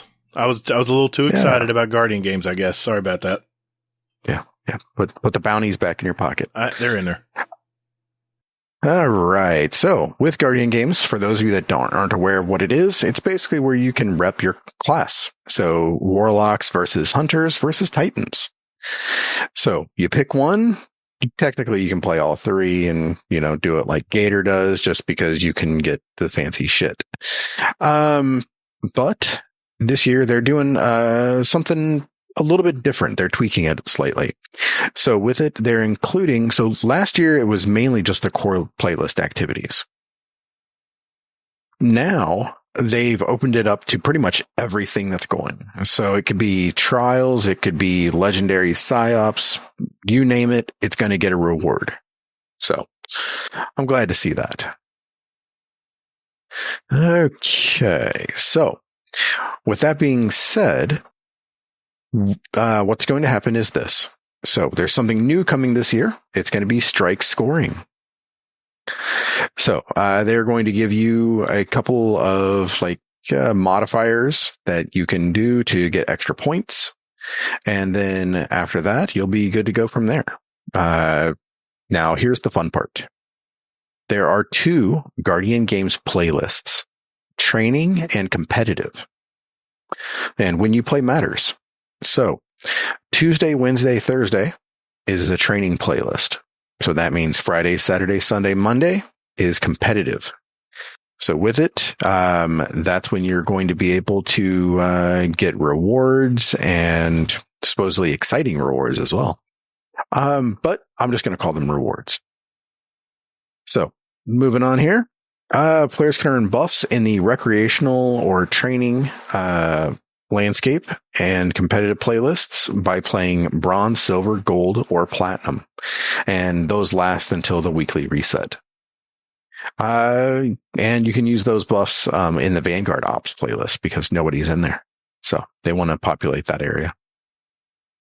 All right. Then moving on, you can basically, there's going to be a big torch in the middle. You're going to go ahead and bank it. And then you're going to basically see what's, where you guys fit. So are you first place, second place, or third place? And you're going to be able to tell on the right shoulder of the Guardian's armor. So that's different. I like that. Yeah. Hopefully it's not going to be Bounty Gate again. But, and they also, Hippie did put a note in here that says, so you can feel extra pretty. Okay. And then they have some pictures here of the armor, which, the Hunter armor looks like complete and utter ass. The Titan looks absolutely amazing. And the Warlock looks decent. No, I disagree. Warlock looks badass. No, the Warlock does look pretty badass. It's pretty badass. That helmet is sleek. I gotta admit, I'll throw the Titans a bone. Titan look pretty good. Pretty good. Yep. It's got that SRL look. It's like sleek. You know what? You know what? On my current Titan, I have last year's SRL stuff because it looks so damn good, man. I don't know. I like all three of these, by the way. I think the Hunter one's even okay. It's not my favorite, but it's still not bad. Okay. That Hunter one looks terrible. You're not going to say anything like Team Mech? Terrible. Mm-hmm. No, I'm not going to say anything about what you just said. I'm going to let our community roast you about that. So. Oh, I'm used to it. Okay. Yeah, because you misspeak all the time. It's painful. Edit point. Now you have to go back and figure out what the hell I'm talking about. I don't care. You're going to be like, I don't know what I said wrong. All right. So moving on here. Okay. There's contender cards you can pick up. The higher basically the higher you go with it, with the platinum card, basically is the top tier. It's going to be something harder to do, like finish a raid, something along those lines. You can do that, and that will give you rewards as well, and also help your team or your class, whichever class you're going for. So, okay, what rewards are they? Huh? Yeah, I bet that's what you're asking. I keep mentioning exciting rewards. Oh, here, hold on. Hazel, that's all nice and all, but what's the rewards, dude? XP from bounties, you dipshit. Oh, no. There we go. No. For those of us that aren't bounty whores, there's a new submachine gun called the Title. And this has an origin trait that basically you get kills and it feeds your class ability. I like it. Yeah, especially on my Hunter. I can't wait for that. Yeah, I think that's going to make for a spicy sandbox. I mean, Glacioclasm even did that when it came around, so interesting to see how this one will pan out. They could have just thrown any old weapon from the past in there, but at least they put something. They put a little twist on the weapon this year. I like this. Yeah, I mean, I wonder what kind of an RPM it's going to be. I'm gonna guess 900. I'm gonna say 600.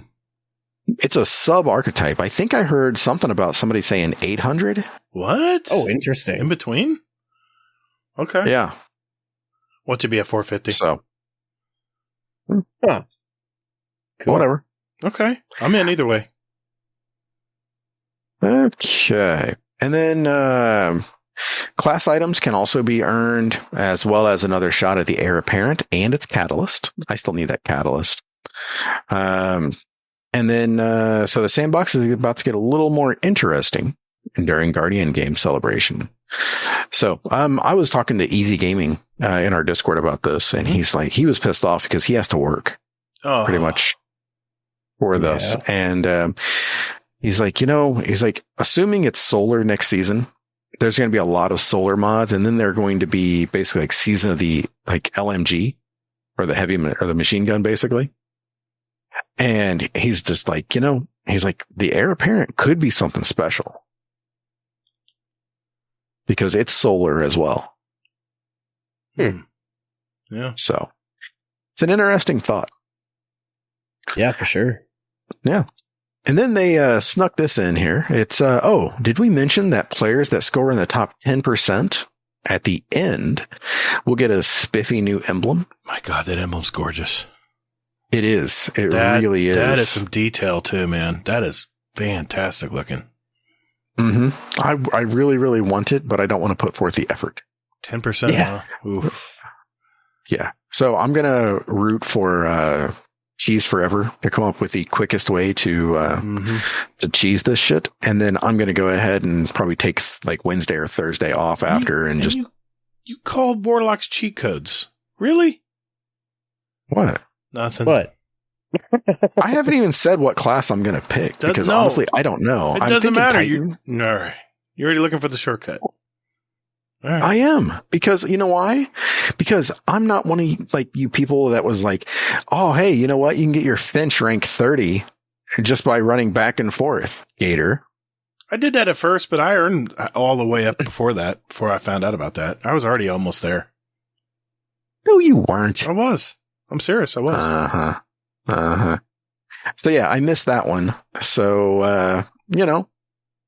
I'm going to be careful what I tell you, man. This one. You remember too much shit. I'm not sharing that with you next time.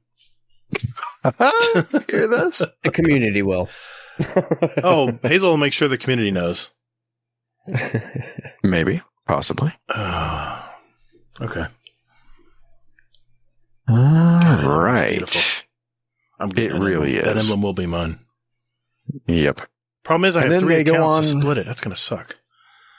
I'm sorry. Go ahead. Well, then they go on to talk about classes and about who's doing what and things along those lines. And did you know that... Here we are. I'm just pulling this up here because I found something else that was interesting. And Hunters, there's obviously the most played class there. Mm-hmm. And then the Warlocks are second. And then Titans are last. Lies. Don't believe them. Yeah. Yeah, I don't know about that. I have to point this out where the Warlocks spiked. You know what day that was? The raid? That was the raid day. So what's that tell you? If you want to be successful in the raid, put the Warlock on. Yeah. Yeah, and then you notice that after that, nobody played Warlock again. Yeah, we didn't need to hear that part. I'm just saying it spiked in that raid day. That's a lot of information there. Yeah, because Warlocks have the cheat codes. All right, I knew it was coming. Everybody used well. Well, yeah, this graph even shows it. It shows that the Hunters actually ditched Hunters for that one day and then said, nah, frick that, and then went back. And it just spiraled right up again. Oh, well.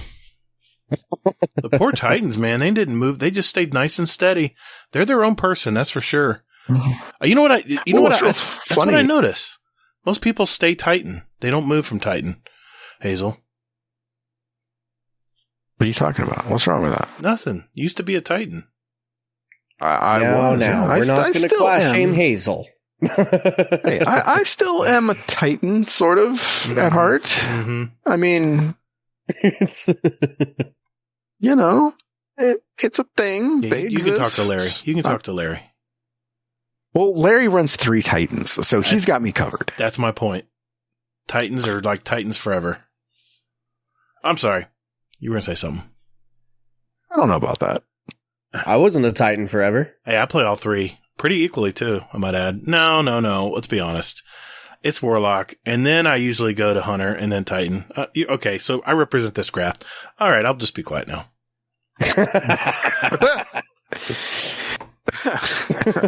Shit. Where's that mute button? There we go. I was not expecting that. All right, so back to the TWAB.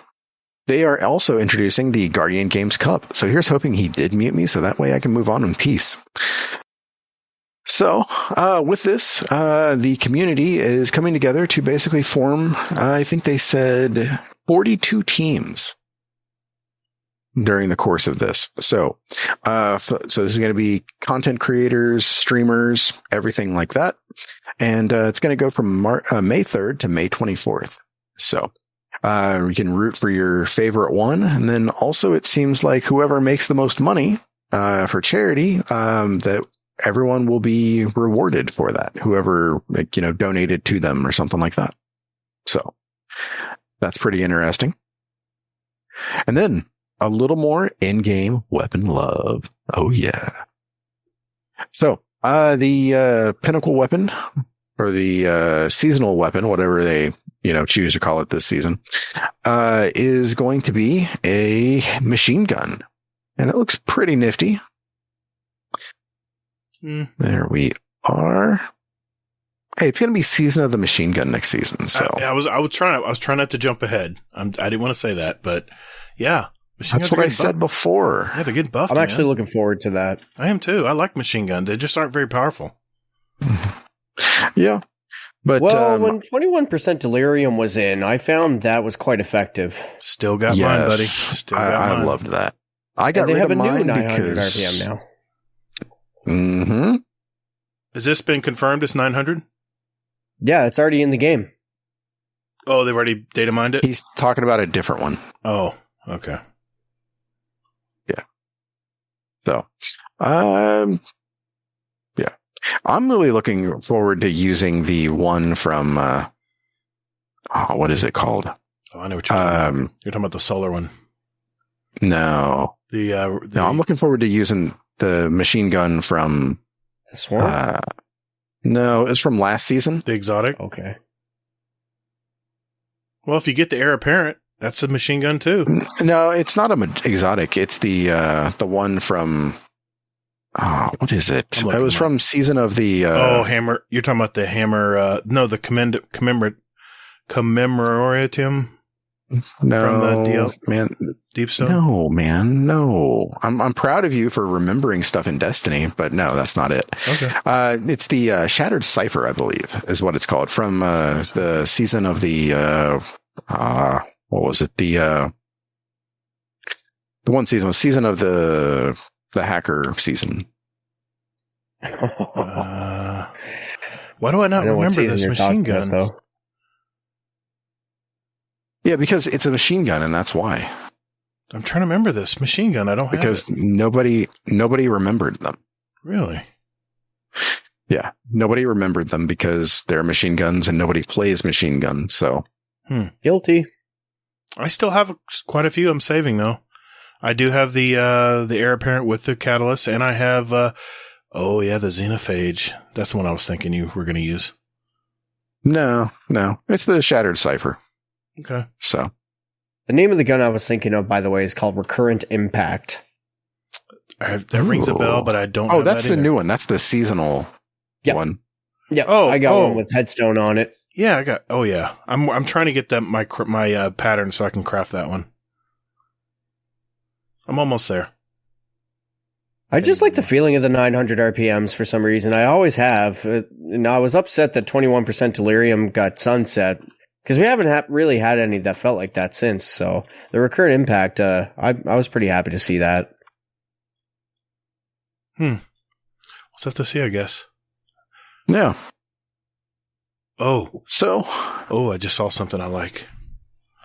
I'm not going to say anything. Okay, so. Wow, thank you for not jumping ahead. I was kidding, I'm sorry. What? Was it feet? I like it. He saw the symbol for gift and thought that it was feet. So for those itching for new playlist weapons, they are introducing the Crucible Riptide, which is the fusion rifle. Mm-hmm. And then Gambit is getting a shotgun called the Deadweight. Mm-hmm. Here we are. And then Vanguard is getting a bow called the Strident Whistle. To see about that one. But the next I'm looking forward to it. The next part, what I'm excited about. Okay. So the next part, which is Nightfall drops. So this basically confirms what 2 of the Nightfalls are going to be for next for the Grandmasters. Mm-hmm. And that is the Horror's Least pulse rifle. Yeah. Which is a pretty decent pulse rifle. I like it. And then the DFA hand cannon, which is a throwback because this is actually the Tree of Probability hand cannon. Yeah. Second DLC. Yeah. Yeah. Well, yeah, the Osiris. Osiris, that was it. Yeah. Curse of Osiris, yeah. I'm just excited about the Horror's Least coming back. I love that pulse rifle. I didn't get enough chances to get it. The role I wanted. Nice. I wonder if they'll bring Austringer and Menagerie weapons back at some point. I really hope they do. Well, there's talk that it's going to be, what is it? That there's going to do a season where they have stuff like that. They're going to rotate the strikes too. I'm sorry, the raids. Every season they're going to rotate a raid, right? From the past. I'm not talking about that, Gatr. Oh, I know. I'm just saying. I'm talking about weapons, man. Talking about the old. Okay. I didn't interrupt too much. I was very quiet this time. I would say I'm proud of you, but I'm kind of not. Go ahead. Keep going. I'll shut up. Are you sure? I'm done. Can I get that in writing? No, but I think I'm done. Okay. So, what we were talking about were weapons. And before I got sidetracked, it was finally Trials of Osiris is getting a sidearm called the Forgiveness, and then the Burden of Guilt fusion rifle. So the Messenger and Shira's Wrath will be leaving the pool on season 17. Interesting. Yep. And then season 16 is going to be shifting to standard loot pools. So this is going to be the, here we are.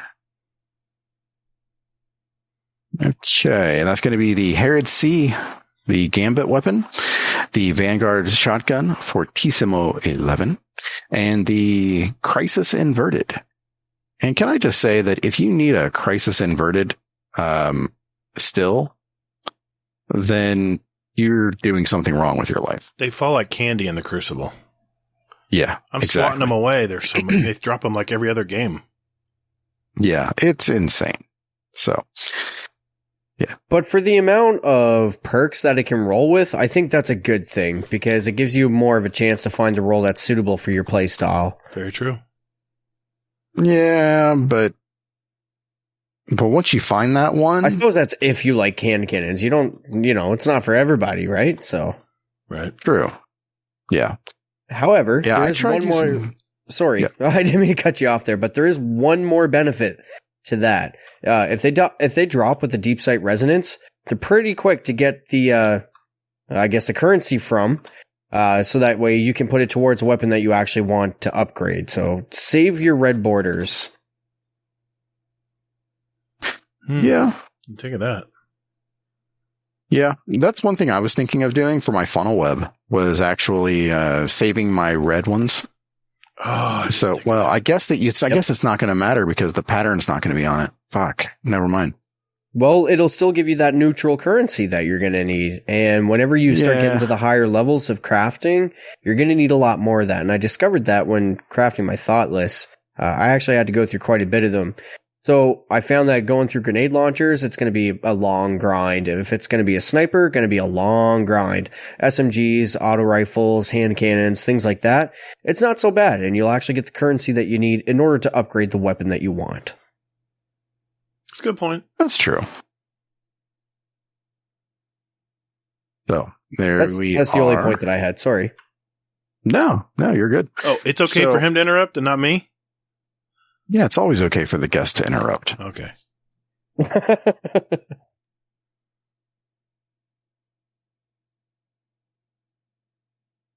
I'm not saying anything. Oh, okay. I was waiting for you, Joe. Sorry. All right. So, player support, shit's broken, movies, art. Bungie Foundation. Yep. Yeah, Bungie Foundation still exists. They're making bank. They're giving it away to Ronald McDonald House. They made more than $300,000 for them. And then keep an eye on your email for Pick the Trials map. Yay! Because we can't be trusted to pick the map in-game, so we have to do it like this. So, there we are. Ladies and germs. I should go. Hippie. I love that. Great tagline.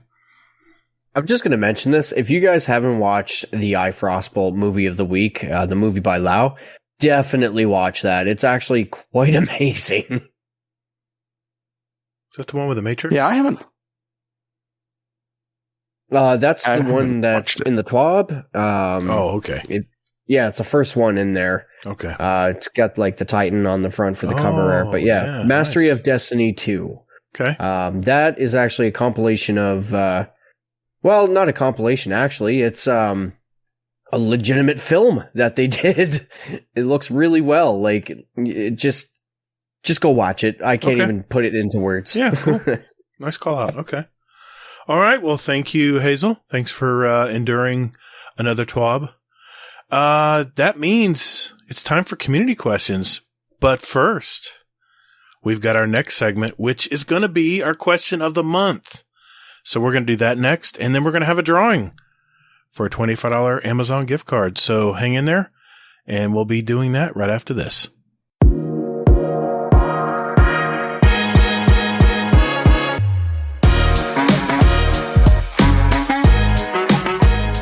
Hey everyone, looking for some like-minded gamers to talk Destiny with? Or maybe just a place to de-stress and talk with others about life for a bit. Or maybe just a place to discuss the latest movies, TV shows, and new music out there. Well, wait. What about channels with New Year's resolutions or other goals? Oh, we also have a fitness section. Well, you're also forgetting about channels with links to our clan, SpeakPipe, show music playlists, or even where to get a t-shirt, mousepad, coffee mug, condoms. Man, you're forgetting about the podcast questions channel, where listeners can put in their questions for the show, and we'll play them live. And our show feedback channel, where listeners can talk about past podcasts, and... Just stop. Hasn't this shameless plug gone on long enough? Hey everyone, just look for the GDC Discord community link in our weekly show notes, wherever you get your podcast out there, or just visit guardiandowncast.com, where there's an invite link you can use anytime. And later, Guardian. Just stop it, man. What? Just lay off the caffeine, man. It's definitely not caffeine. It's sake tonight.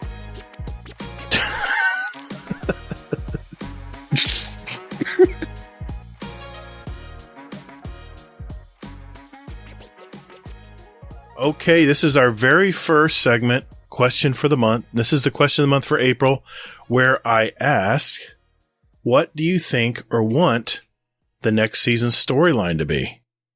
And we had quite a few people respond here. And we have some of them in our channel, in our Discord, called Question of the Month. And we have some speak pipes as well. So let's play the very first one. And this is a speak pipe from Mr. Monkey. Here we go. Hey guys, Mr. Monkey here. Hope you're both well. In answer to your April question about the next season, what I'd really like to see is a Warmind / Bray focused season. Maybe looking at how we bring Rasputin back and tying it in with the new dungeon, which we know we're going to get next season. Maybe using the space under Europa, the Bray space. I think that'd be a really cool play space to have a dungeon in. And please bring back the 3D printed robots. Thanks a lot, guys. Love the show. Speak to you soon. Bye. Thank you, Mr. Monkey. All right. And we have our first one in our Discord here from Hammer Crasher. And he says, the Anna and Mithrax combo. It sounded like she was trying to load Rasputin into an exo frame, though. I'm very interested to see what they do with Anna and Rasputin. And I guess also where the Stranger will fit into all this, too. And he was responding to Joker's answers to our question. Would love to see some closure to the Rasputin storyline. My greatest hope is that we interface with him somehow into the city network. Anna would become a new vendor for him. Possibly Mithrax could assist us in the splicing of his HUD. Sort of a mashup of Splicer and Worthy. Ironic considering they were both third seasons, possibly an ending to the fallen human conflict, and the only remaining fights being fringe groups. All right. We have another speak pipe here from Golden God, and here's what he had to say. Hey, everyone, it's Golden God here. I think the new season is going to be around Lord Saladin and the Cabal, with some kind of Iron Banner themed season.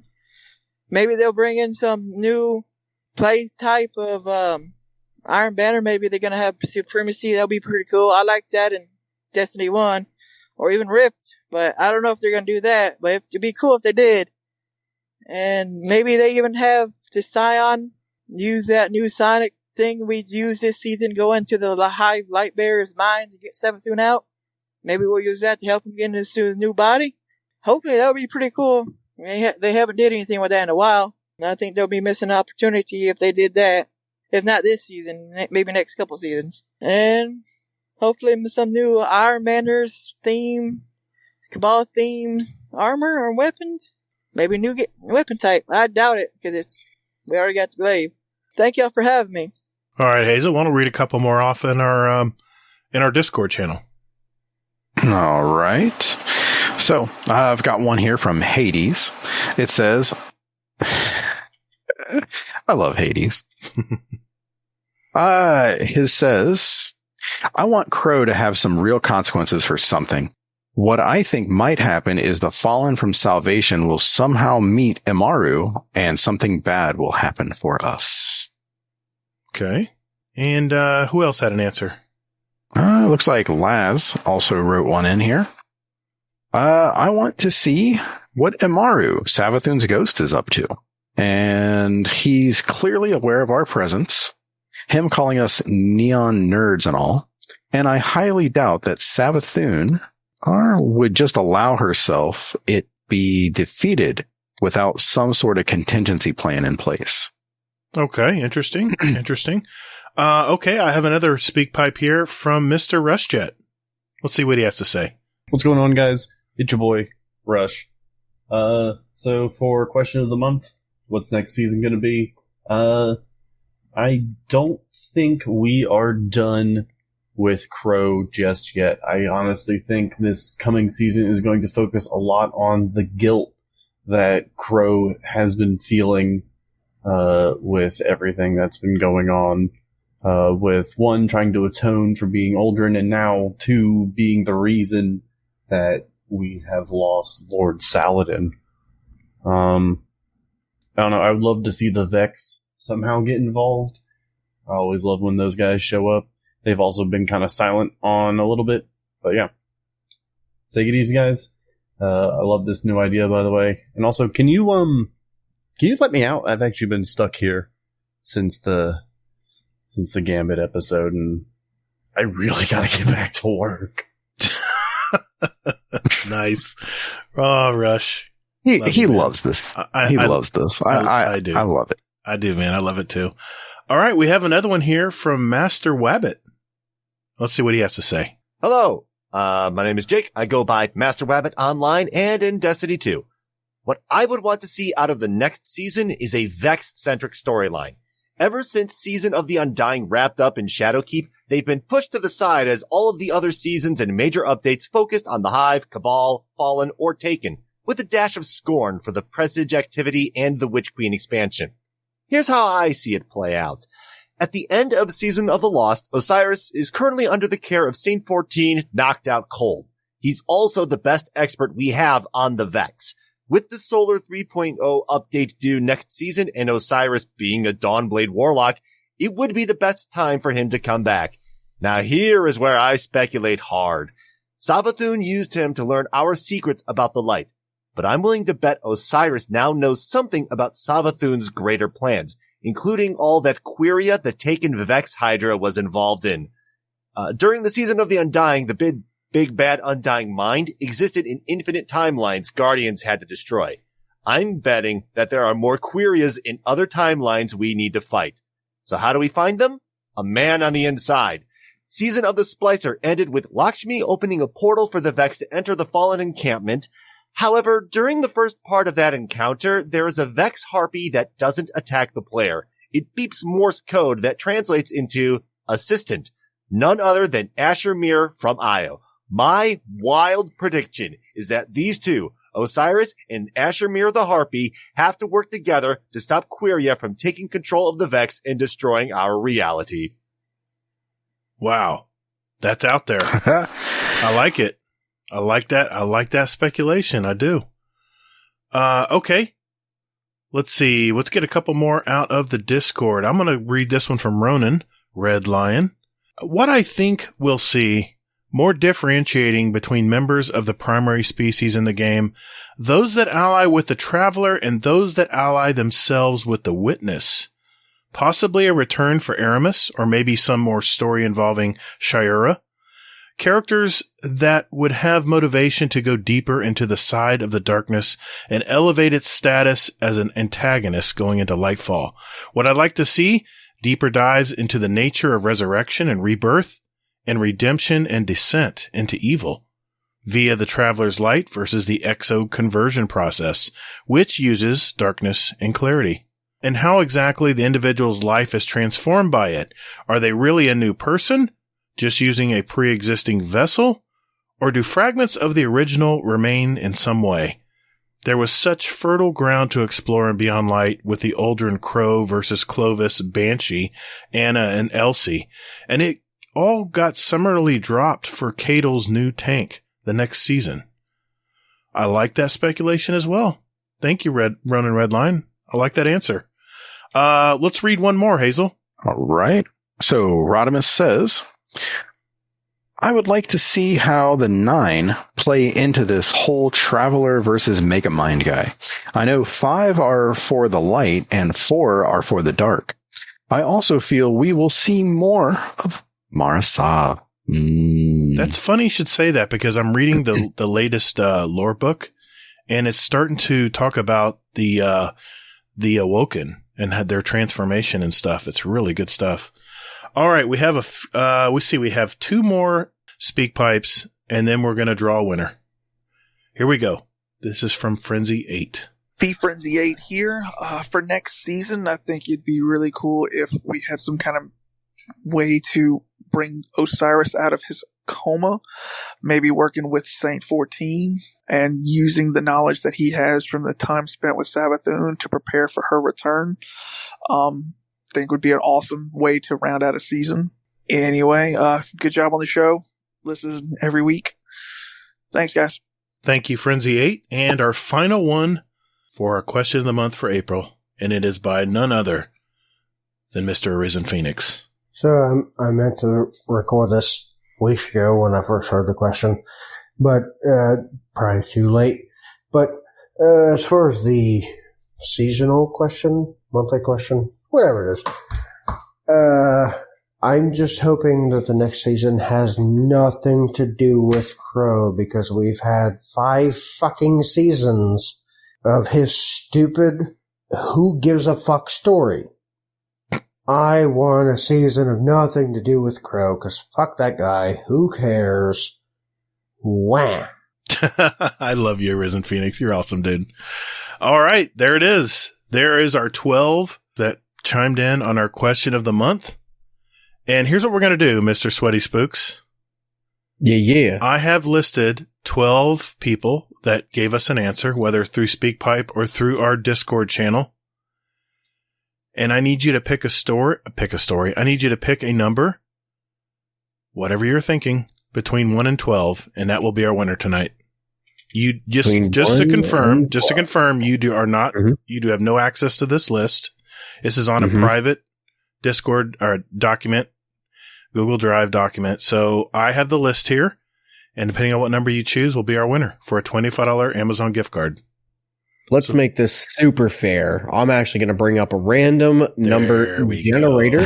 We're going to go between 1, 12, and we're going to count down 3, 2, 1. Random number is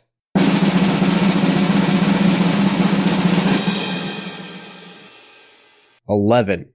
11. That would be Hammer Crasher. Congratulations, Hammer Crasher. You are our winner for our question of the month for April. We'll be sure to get those numbers DM'd to you so you can use it right away. And you know what? Thanks everyone who participated.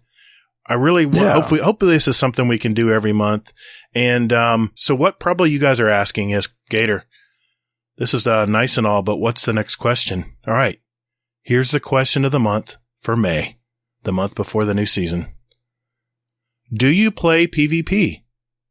If yes, what is it that you hate about it? And what is it that you enjoy about it? Now, if your answer is no, what holds you back from doing it?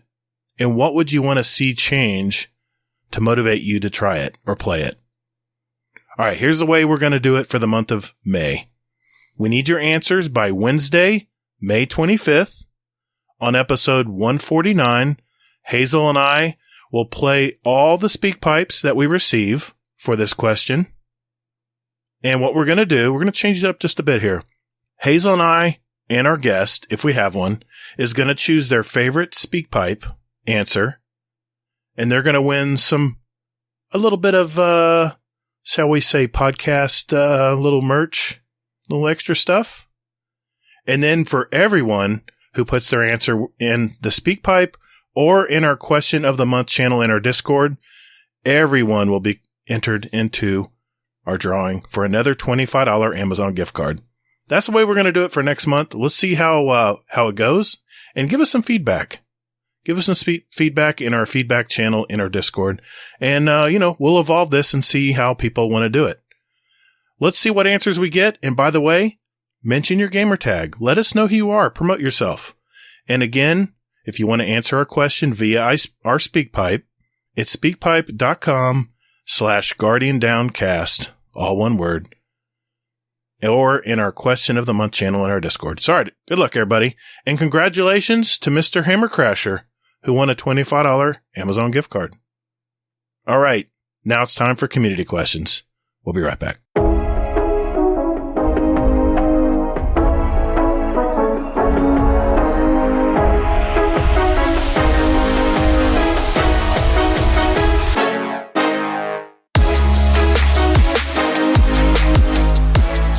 Hey, Guardians. Would you like to send a question for the show to us?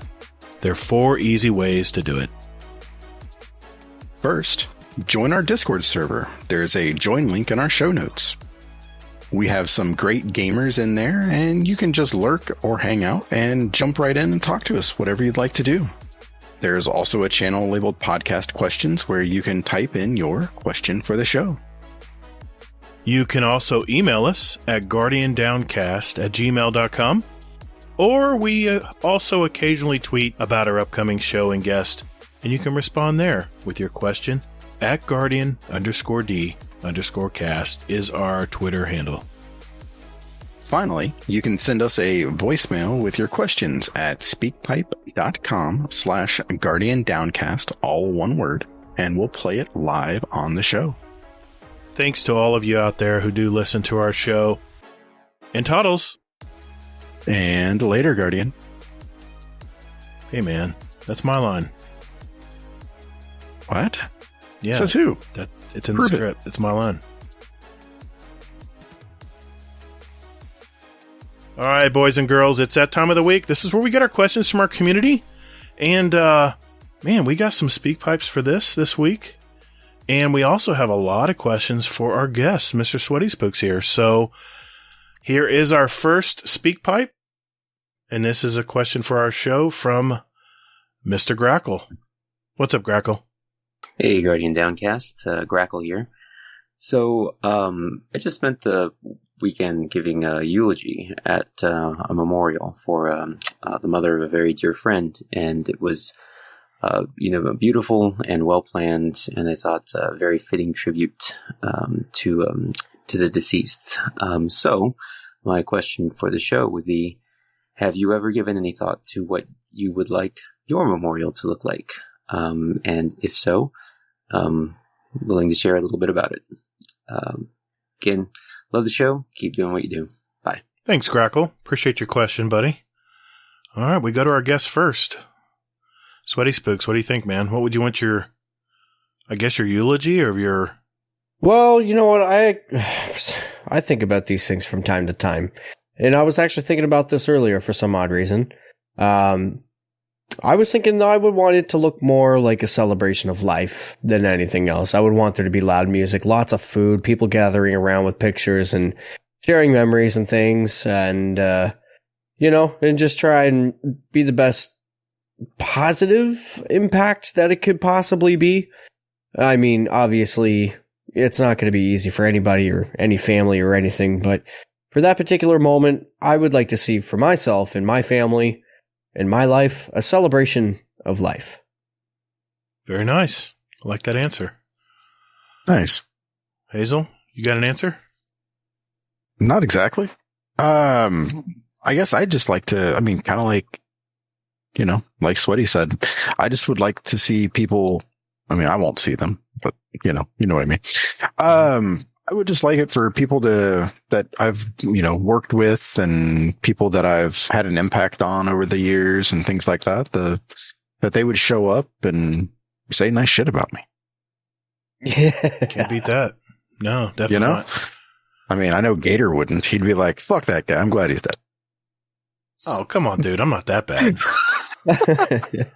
I'd fly to Ohio. Come on, man. Let's just, it's so hard to think You about do it that. on Skype. Do it on Skype. There you go. Skype my ass. Unfortunately, I've been to a couple friends that have passed recently, and there's no easy way to do it. And I had one of my friends who passed during COVID, so it was very awkward, being able to go into a building at that time. And it was a very beautiful day when we did it. But here's what I would probably want. Obviously, I have a big family in Florida. I would expect everyone to be there and remember me. But I would probably want to write a note to everyone there. And I would want them to come, and someone would have to read it. I'd have to entrust it into someone that has a good, speaking voice and stuff. I would want them to come away from my funeral not to waste life and to enjoy the life you have. It's not guaranteed every day.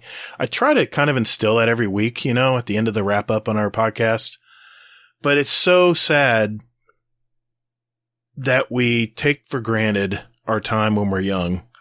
And then as we get older, we actually start to appreciate what we have, what we have done, what we've accomplished, and what time we have. I've had clients in their 70s, 80s, and even 90s. And I had one customer that comes to mind. He goes, I woke up today. That's a gift. And it's kind of harsh, kind of dark. But, that's kind of the way it is. You're not guaranteed to wake up every morning. So enjoy the day when you got it. That's why I always tell people, go outside, look up in the trees, take in the sounds of nature. Taking walks, man, it's so awesome. So I would want people to have that in mind when they leave my service, that not to waste life. So, okay. Thanks, Crackle. Appreciate it, buddy. All right, let's lighten the mood up. And what better way to lighten the mood up from 2 questions from Uncle Scumdeath? Here's his first one. Hello, Scumdeath here. I'm just walking back from band practice, and we've had a great practice today because our bassist has turned up with a brand new £2,000 bass. Absolutely stunning piece of kit. So we've had a really cracking. He got married like a couple of weeks ago, so he's been on honeymoon, so we haven't seen him for a month. And he turns up to practice with a brand new bass. Absolutely sounds fantastic. So my question for you is, what's your favorite bass player of all time? Love you guys. Take care. Ooh, that is such a loaded question. That is a very good one. Okay. I just am curious, Uncle Scumdeath. That 2,000-pound bass, how does he pick it up, man? Does he have a forklift or something? All right, that was a dad joke. Sorry. The millennial is pissed. Oh my God. God, this is tough, man. But I got to go to you, SweatySpookz. Who's your favorite bassist, dear. man? All right, so let's take a look here. My favorite bass player. I mean, I have a lot of favorite bands that have fantastic bass players in them. Tool being one of them. Pantera is obviously one of my favorite bands of all time, and I appreciate all of their bass players. But if I just had to isolate the whole band out and just look at strictly the bass player, there's one guy. Now, here's the thing. I like the band, but I'm not in love with the band. I just love the bass player and how he plays. He's a slap bass player, and his name is Reginald Arvizu, if I'm saying that correctly, otherwise known as Fieldy from the American band Korn. And he's just got, okay, so let me put it to you this way. This is why I like him specifically as a bass player. When he is playing a bass, you know right away whose tone it is, the slap technique that he's using, and you're just like, yep, I know exactly who that is. That's Fieldy. There's no questions about it. Iconic sound. Laz. Yeah. Yeah, and he's just, he's got his own unique style, and you can put his gear inside of somebody else's hand and they will not sound the same. I got you. That's really what kind of stands out to me about him. So, I feel Mr. Fieldy. Mr. Fieldy from Korn. Nice answer. You thought of one, Hazel? I mean, I don't have the foggiest idea when it comes to this kind of thing, but so I looked it up just to see, and I'm like, wow, look at that, and look at that. So, I mean, I do know, I mean, some of the bassists, but I could not pick out I couldn't pick them out of a lineup or anything. Yeah, like they're that, not. They're not basically. usually the most popular person in the group. That's for sure. They're not usually the front man. Exactly. But that being said, mainly because of one song. But I really like Flea. Damn it, that was my number 2 pick. Why do I let you answer first? That's okay. It's okay. Because there is only one answer. Actually, in the past words of Mr. Rushjet, Geddy Lee, man, the schnoz. Come on, he is the best player of all time. Have you heard the riffs that man does? I mean, listen to some classic Rush, and my God, the man just has talent. He's just dripping, and you love Flea. Flea's a lot more spicy bass player because that's the way his music is. And it's just like you said, SweatySpookz, you know when it's Flea. You just know his style. Yep. But Geddy Lee, man, I mean, come on. But, if we're talking about singers, what about Sting? Sting's, he's okay. He doesn't really show his bass playing. But if we were going by singing voice, then I would have to choose him. But no, it's Geddy, man. It's Geddy Lee. Right, all thumbs? Oh my gosh. Dude, Motorhead. Oh, damn, there's so many. Yeah. Nirvana. I mean, yeah, okay, I gotta keep going. All right, let's keep it rolling. We got one more from Uncle Scumdeath. Hello, Scumdeath here. Question for SweatySpookz. Dude, my question is, will you accept the challenge of doing a SweatySpookz corner at the end of this episode? I've thrown you in the firing line. You haven't got really time to think of anything, so will you accept my challenge? That is my question. And if so, I can't wait to hear it, brother. Take care. Love you all. Ooh. Are you up for the challenge, SweatySpookz? Let me get my gaming hat. Uh-oh. It's the gaming hat. We're in trouble.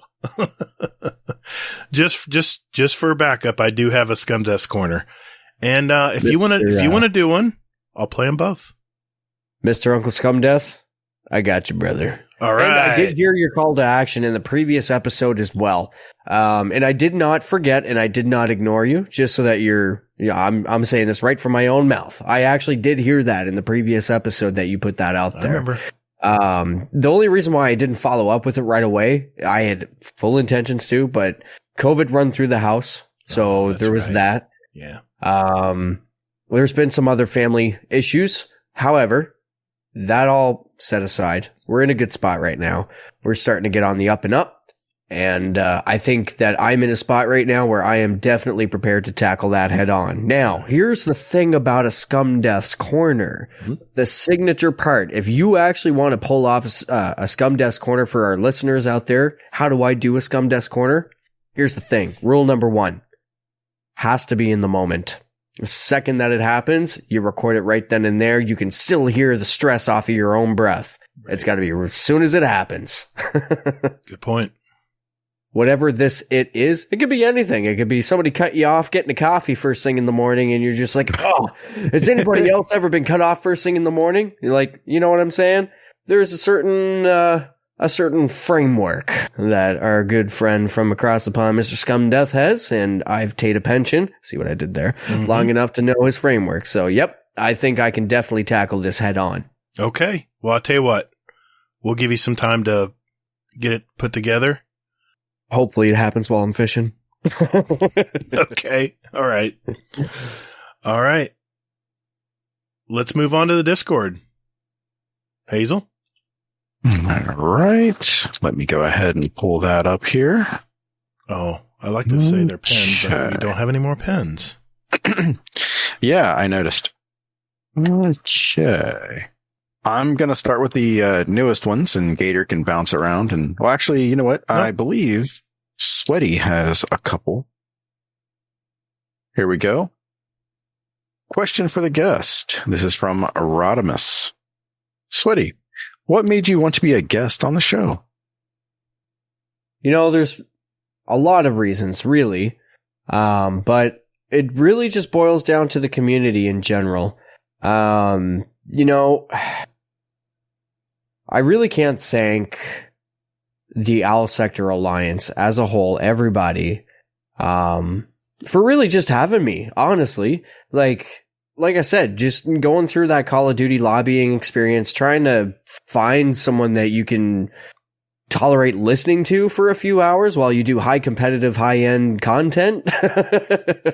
And to hear the fucking, like, you can only tolerate listening to it for so long when you're actually trying to improve yourself as a player. That's probably one of the strongest things as a gamer, is having and keeping a positive mindset and not tilted when you're in a fire team environment, because that bleeds off to your other folks. If you die and you can still see what's going on, make some call outs. Do that instead of saying, oh, that guy, like, I don't know. Just when you've been subject to that type of toxic environment, I'll say, just for so long, eventually, you know, you get bit once and it's just kind of like you remember. This community has been a complete polar opposite from all of that experience. Like, anytime I need help with something, all I gotta do is just ask. Like, quite literally, just ask. And everybody's more than happy to help, more than happy to jump in.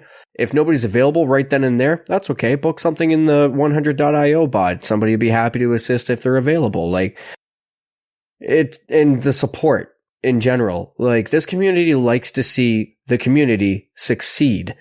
So I guess what made me want to be a guest of the show, just realizing that something like this is out there. I searched for a long time for a community in general, let alone even just before Destiny. And I've only ever succeeded at finding that one time, and that's this community right here. You folks out there, the listener. You know, I started as a listener myself. I mean, I just recently released an episode of my own podcast featuring Gatr, and maybe someday, if time allows and the opportunities, maybe we can have Hazel as well. But I mean, it's just, I don't know. I just really appreciate this community. I like to be able to give back in some sort of a way, and that's just kind of why I wanted to be a guest. Well said. I have another one here for Mr. SweatySpookz. This is from Iconic Laz. Question for the guest. Your show is called the Blueberry Lounge. Would you ever allow a raspberry on? Asking for a friend. I'll tell you what, Laz, don't matter your color, your shape, or whether you come from a tree or a bush. If you want to come hang out, brother, you come and hang out. Fair enough. All right, Hazel. All right. Mr. Monkey. Question for the SweatySpookz. Appreciate you, pal. With sidearm infusion added to trials, what weapons would you like to see added to Season 18? A bow or glaive would be so cool. That is definitely very interesting. The fact that they're including a sidearm is kind of like a first, but I mean, my first initial reaction was like a sidearm. And then I kind of thought about it and I was like, well, how many times have you been stomped out by someone who's really good with a sidearm? And I was like, oh yeah, that's true too. Because the thing is, even though we may discount certain weapons because of our difference in play style, it's no shade or anything, but someone who really leans into their weapons and gets to know it, they're very effective with it. I mean, Lumina, for example, I like hand cannons, but I'm not very effective with Lumina. And there's a certain community member that I know is quite favorable of Lumina hand cannon and does quite well from what I hear. There's people who do quite well with Le Monarch, as an example. That's a weapon that I struggle to use, at least on a consistent basis. There's folks that are really good with using Lorentz Driver, and I just cannot use linear fusion rifles. It's basically hand cannons, shotguns, or snipers for me. So I think there's just kind of two sides of the coin that you kind of have to be considerate about when saying things like that, if that makes sense. However, if there was anything new that I would like to see brought into Le Crucible, or Trials in this case, I think I would like to see a 140 hand cannon, as opposed to the 120, just to kind of see how it compares. Maybe it doesn't have to be OP or anything. It could be just as good as the finite impactor as far as I care. But I would like to see the weapon art of a 140 hand cannon if they were to introduce it. Maybe they could introduce maybe even the same thing, for pulse rifles or assault rifles. Just something different, I guess. Something that is still considered PvP sandbox friendly. I don't believe in putting something that would be a detriment to your performance in a high-end performance playlist, I guess, if that makes sense. So it should at least be relative if it is going to be offered as a reward, which is why I specifically chose 140s. Because 140 definitely falls within that camp. I'm not very knowledgeable when it comes to things like sidearms, so I'm not exactly sure what kind of RPM we could be looking at, or the stats behind those weapons that support them. Glaive would be quite interesting. I've never really played too much with the glaive in PvP myself, just because I'm not comfortable with it yet.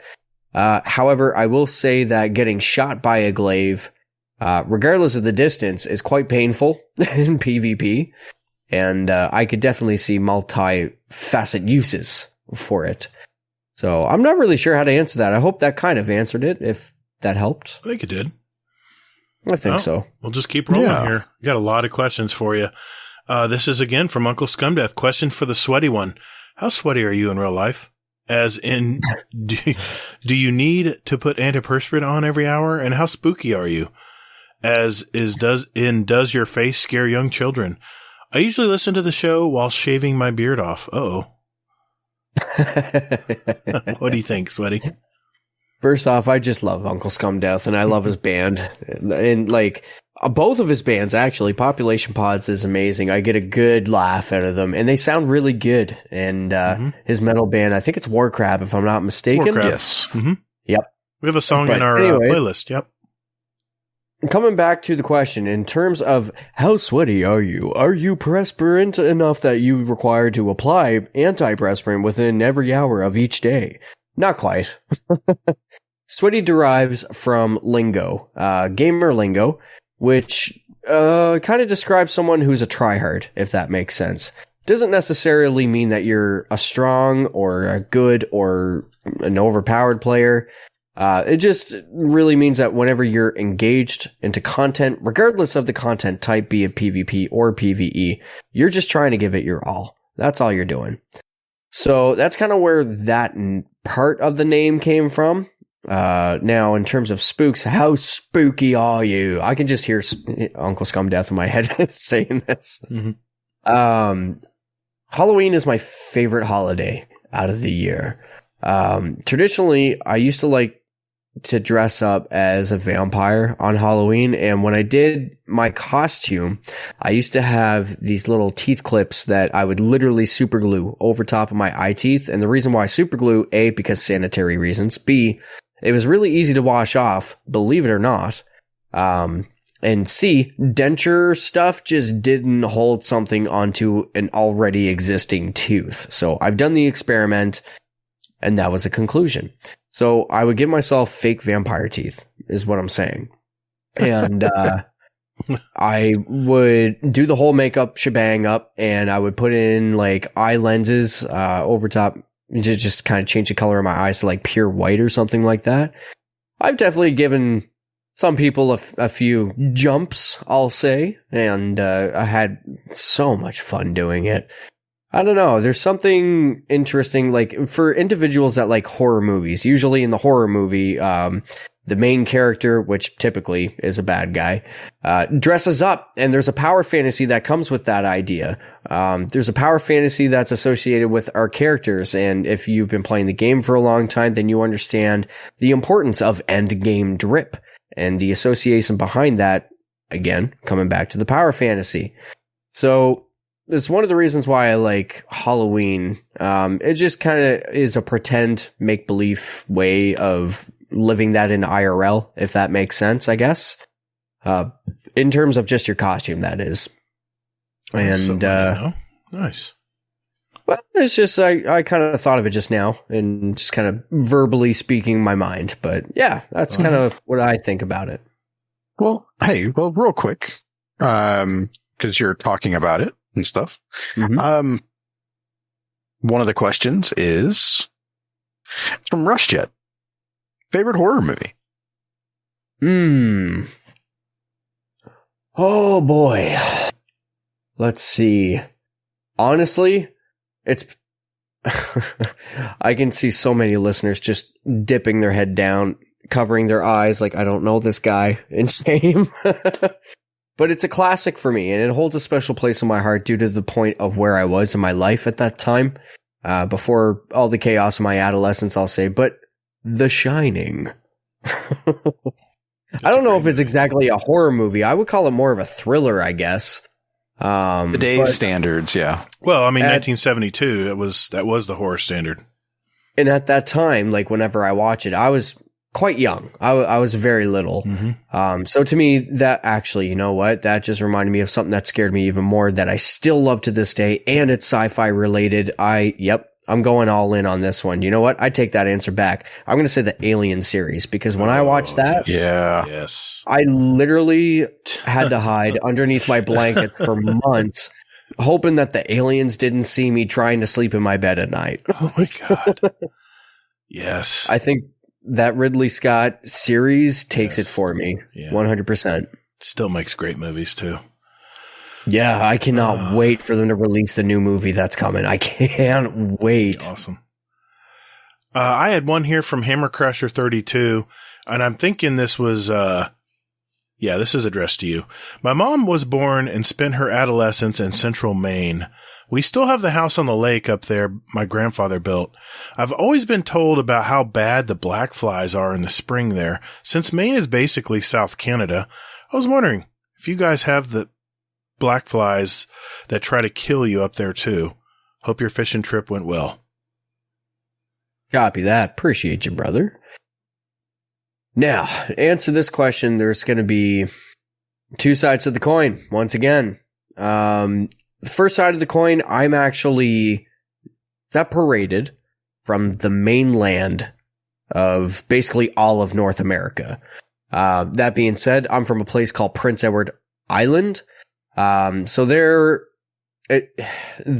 food chain, I guess I'll say, in terms of the wild, is a lot smaller than the mainland where I locally live.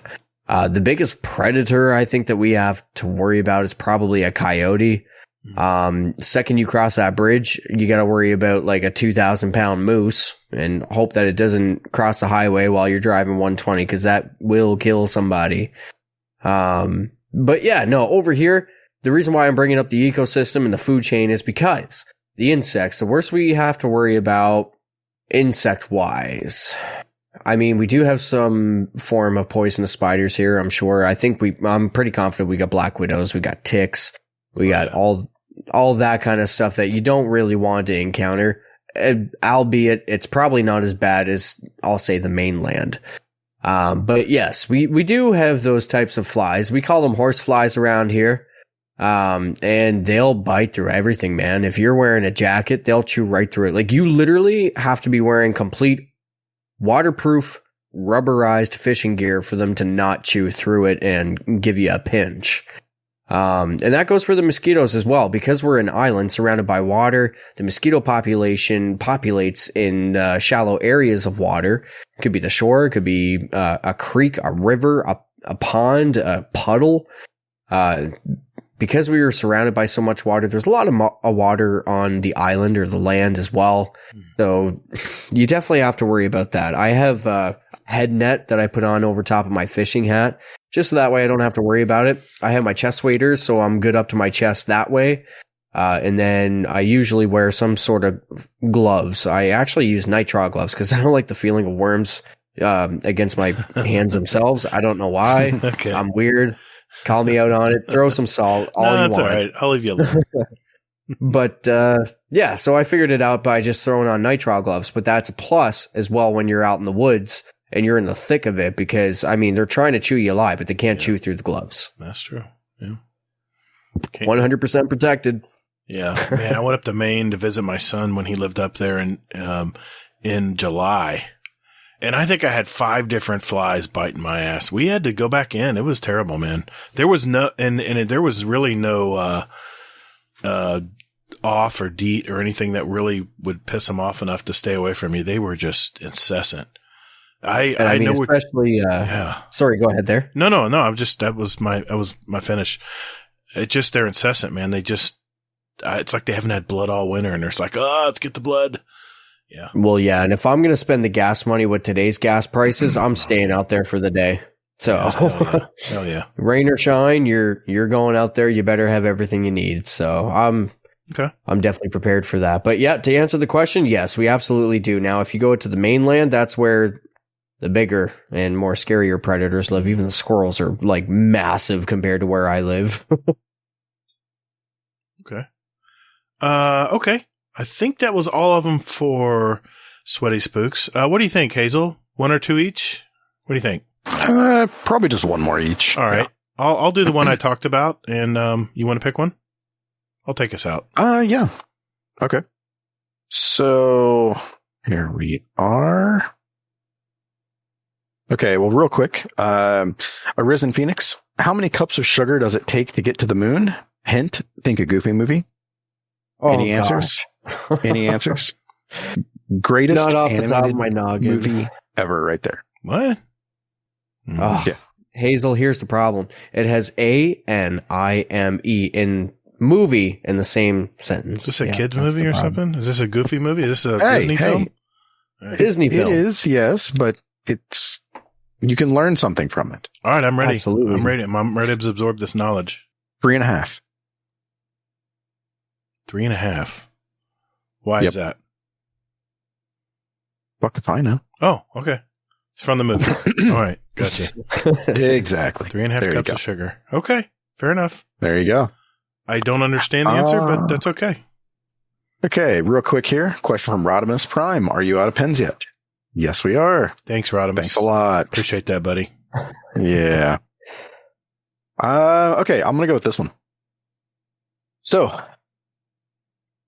okay, Admiral Nibs. Question for the show. Is there a video of Star Trek plays out there on the internet? Oh, my God. I'd really love to see William Shatner play Elden Ring or George Takei doing a speed run of Mike Tyson's Punch-Out. Oh, my God. Did you see that slam by Oryx? I don't know. You know, it's funny. I didn't even know I said that until I went back and listened to it again. I don't know what I was thinking, man, when I said Star Trek plays. I don't know. I was probably thinking of 2 different things at once and they merged into one sentence. That happens a lot. So that's okay. We'll forgive you. Thanks. Hazel won't, but that's all right.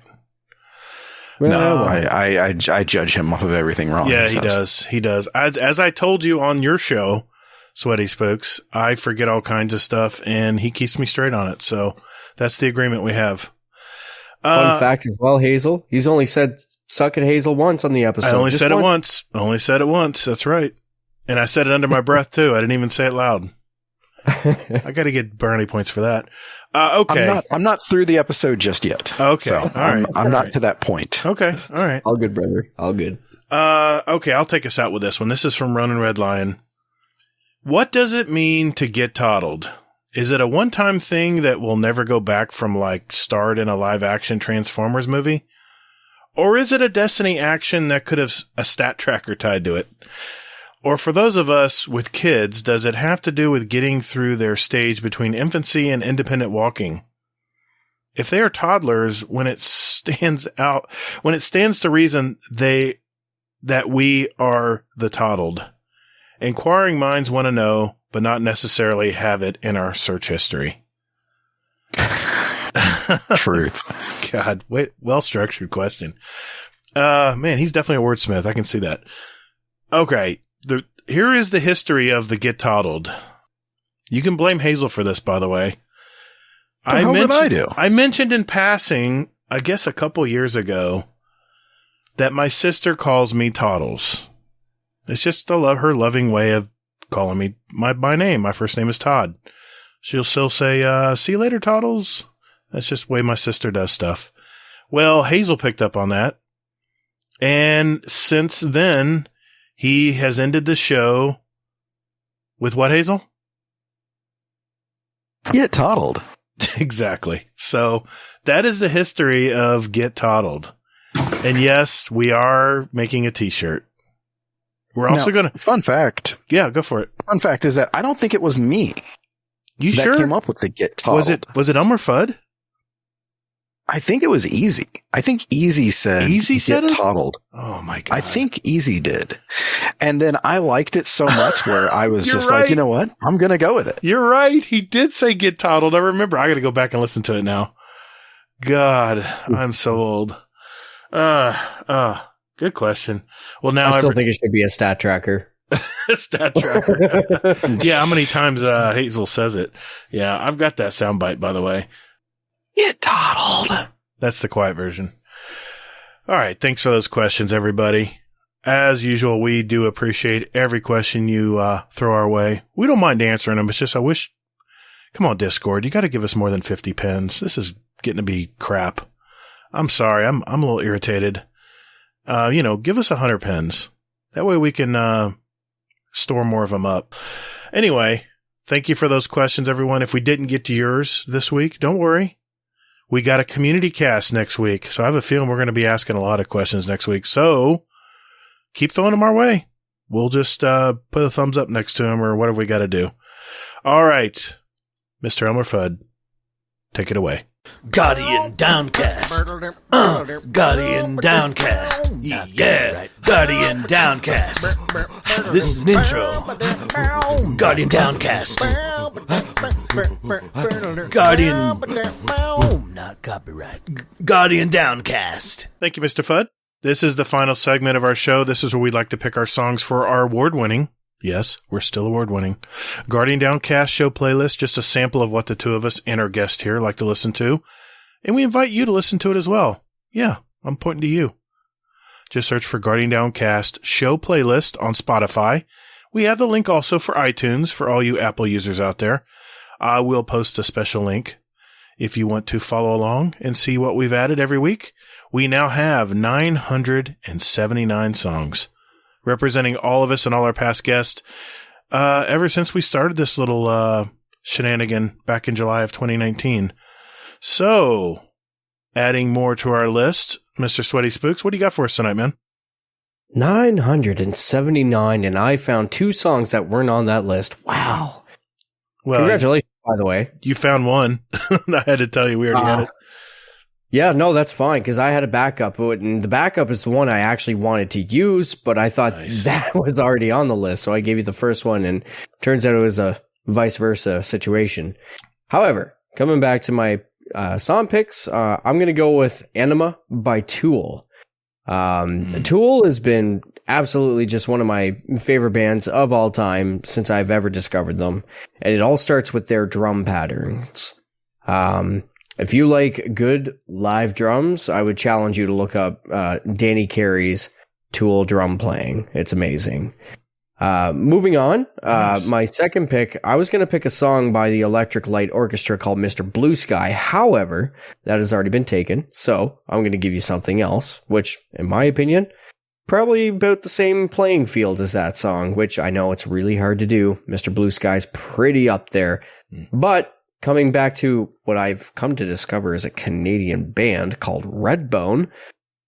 The song is called Come and Get Your Love, otherwise known from the Guardians of the Galaxy mix. Nice. I thought that was appropriate. I thought you might like it. I like and plus, it's one of those songs that puts you in a good mood. I wanted one song for Hazel, which was Tool, 100%. Thanks. And I wanted something for Gatr that I figured he could vibe with on a day while he's working. I will vibe to that. And they're separated by probably 30 or 40 years, just like us. Yeah. Perfect. Go that far. You're not a young man anymore, sir. No, it sucks. Getting old sucks. It's all just a state of mind anyway. It is. Doesn't matter. All right, Hazel. What'd you pick this week, man? All right. So, in an effort to pick something, prog rock? Not prog rock. Yeah, exactly. I had to really venture out of my comfort zone to not pick something prog rock. Okay. So I went with Whispers in My Head, which is Nightcore. So this is something that I've been dabbling in for a while now. It's kind of surprised me that I found this, and I was halfway through listening to 3 hours of it, and I'm like, what the fuck am I even listening to? And sure enough, it's called Nightcore. So I've been listening to that, and there it is. One of the songs from it. For anyone that knows Demon Slayer, if you go ahead and take a look at the album art, it may look familiar. Yeah. And then my second song is Way to Go, Gatr. Look at you. Proud of you. That's a long song title. It is. Well, it's got, because it's originally by The Main, but it has some other people on it. So it's Loved You a Little by The Main with Taking Back Sunday and Charlotte. I forget her name. Charlotte. Yeah. That one. Yeah. Whichever one you're thinking about, it's that one. Charlotte Sands. So it's by The Main with featuring Taking Back Sunday and Charlotte Sands. So all right, that's the one I thought. Nice. Fucking liar. Okay. My first pick, this was a Cleveland band. They, a band? No, it's a Cleveland band. They formed in 1993. The lead singer was actually a touring guitarist for Nine Inch Nails. I never knew this. Before deciding to start his own band. They've released 7 albums since then. And they took a little break in the mid 2000s, but they're back. They're touring again today, and it's Filter. Take a Picture. Man, this is one of my favorite songs from them, and I love this group, man. They actually have a single out now. Hopefully it's going to be followed by an album, but I had to pick this song first because it's one of my favorites. For my second song, this is actually a song I added from this group already. Is in our playlist. They formed in 2006 from I'm gonna butcher this, Linköping, Sweden. It's a heavy metal group. Was nominated for a Grammis. No, not a Grammy. A Grammis. This is the Sweden's annual music show award. And this, of course, increased their popularity. The band is known for their eccentric on-stage presence. 7 of the group's 8 members are called Nameless Ghouls, which wear virtually identical face-concealing costumes. But the lead singer, Tobias Forge, obscures his identity with a character named Papa Emeritus. And if you've ever seen one of their videos, it is a show. And I will definitely post a video from them in our music section of our Discord. The band is Ghost, and I chose one of their latest songs. It's a brand new drop from them. It's from the album Call Me Little Sunshine, and the song is the same. Call Me Little Sunshine. It's their title album song. So like I said, I'll post a video, one of their music videos in there, and you can see how crazy this is. I actually got this group from one of the guests on Dad's Tales. Dad Tales. Was it Moonvald? It was Moonvald. She had it. If I didn't give you Redbone, I was going to give you a song from them. Did you? A song called Cirice, Cirice. Oh, okay. Definitely check it out. I think I have all their albums. I'm pretty sure I would know it once I heard it. But I like their music, man. And they're really good. They were a joke band at first. I thought they were too, but they're actually very serious. So pretty cool. Pretty cool. Okay. They got the blessing of Ozzy Osbourne. Yeah, they did. Gentlemen, thank you for your picks. That brings us to announcements. Hazel, we got anything to announce on your end this week? Get Healthy thing. That's still going on. All right. I know you posted scrims, raid. Right. I was just going to say you posted ahead of time. You pre-scheduled a lot of stuff, and just check. It's Monday or Wednesday nights usually at 10 p.m. Eastern. We either have a scrims or a clan night for our raid, which is I missed that last one. I wish I was there. I heard it was a lot of fun. No worries, man. Yeah. No worries. Just want to remind everybody, next week we are going to have a community cast. That's Friday, May 6th. We have several people from our Discord community. No, they don't have to be in the clan. And we'll be talking with them next week. So, yeah, we're hoping that'll be really cool. First time we're doing this, by the way. All right. I want to give a shout out on our Patreon front. We have a new Patreon member, Hazel. It is, guess, it's Big Briggs. Briggs is in the band. Wow. Thanks, man. We appreciate you pledging to our little podcast. Every bit goes to help out, including paying for that drawing we just had tonight for Mr. Hammercrasher. But I want to give a shout out to our Dungeon Champion patron, Scoot, and our Raid Boss patron, Basically an ACL. Thank you guys for your support. You've gone above and beyond to help us cover our expenses and all that good stuff. And I want to thank all our Patreon members out there. You know who you are. Like I said, the support goes right back into a community building, into drawings and other improvements, and hopefully you'll be enjoying the bonus content that we release. Like I said, we do this podcast for the love of the game and more importantly for all of you that listen. So thank you. And if you think you received any value from our podcast today and are interested in supporting us, just check out patreon.com/support Guardian Downcast, all one word. And you can join our patrons for less than a Twitch or YouTube subscription. And there's some cool little benefits. You get a special badge in our Discord. We have a private little Discord channel to chat in so we can make fun of... No, I'm not reading that again. We're not making fun of Gatr. So thank you to all of our awesome members. And, man, the numbers are building. I love this. I love it. Gentlemen. And don't forget to tell a friend, Guardian. Yes, exactly. Yes. That's what I was going to say is I'm like, you don't even have to do that. If you just tell a friend about us, that's supporting us. That's enough for me. But I do thank all of our Patreons. Also, I believe they're Patreon all the members. People who are part of the Patreon. Haha. Gotcha. Damn it. Wordsmith that shit, bitch. So aside from that, I did want to say that in the Discord, we do have new emotes. Oh, that's right. And they're beautiful, by the way. Nice. I think we can add like 50 more. We got a ton of emote space, man. Yep. That's all due to our Patreons, by the way, those emotes. So thank you. And Hazel. Hazel contributed too. But thanks, Hazel's like kind of above and beyond, you know what I'm saying? So, the hell are you talking about? Above and beyond. I'll ixnay that out. No, you can leave it in. I appreciate being above and beyond. I mean, well, you're the host. I mean, of course, you show up for the show every week. I mean, and give me hell. I'm fading. Finish your thought. Are you running out of spoons? I'm running out of energy. We need to smack him with a spoon. I got a big ass party to plan for tomorrow. Get his attention. I'm already stressing just thinking about it. Did you want to finish that thought?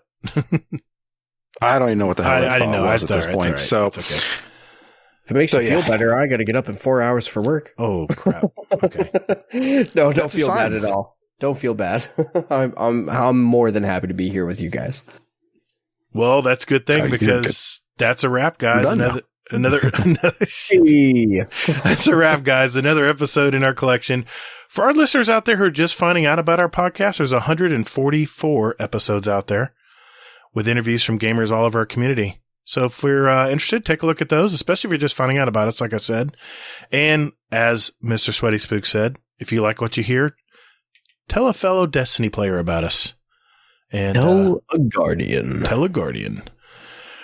Mr. SweatySpookz, this would be the time where you can tell everyone where to find you, sir. Where can they find you? Sure. You can find me in pretty much all of the places. However, the most success that you'll have reaching me is in the Discord somewhere. I'm a part of the GDC Discord, the Owl Sector Alliance Discord. Well, not the one, all of them. Right. And sometimes I stream. So whenever I do, you can find me there as well.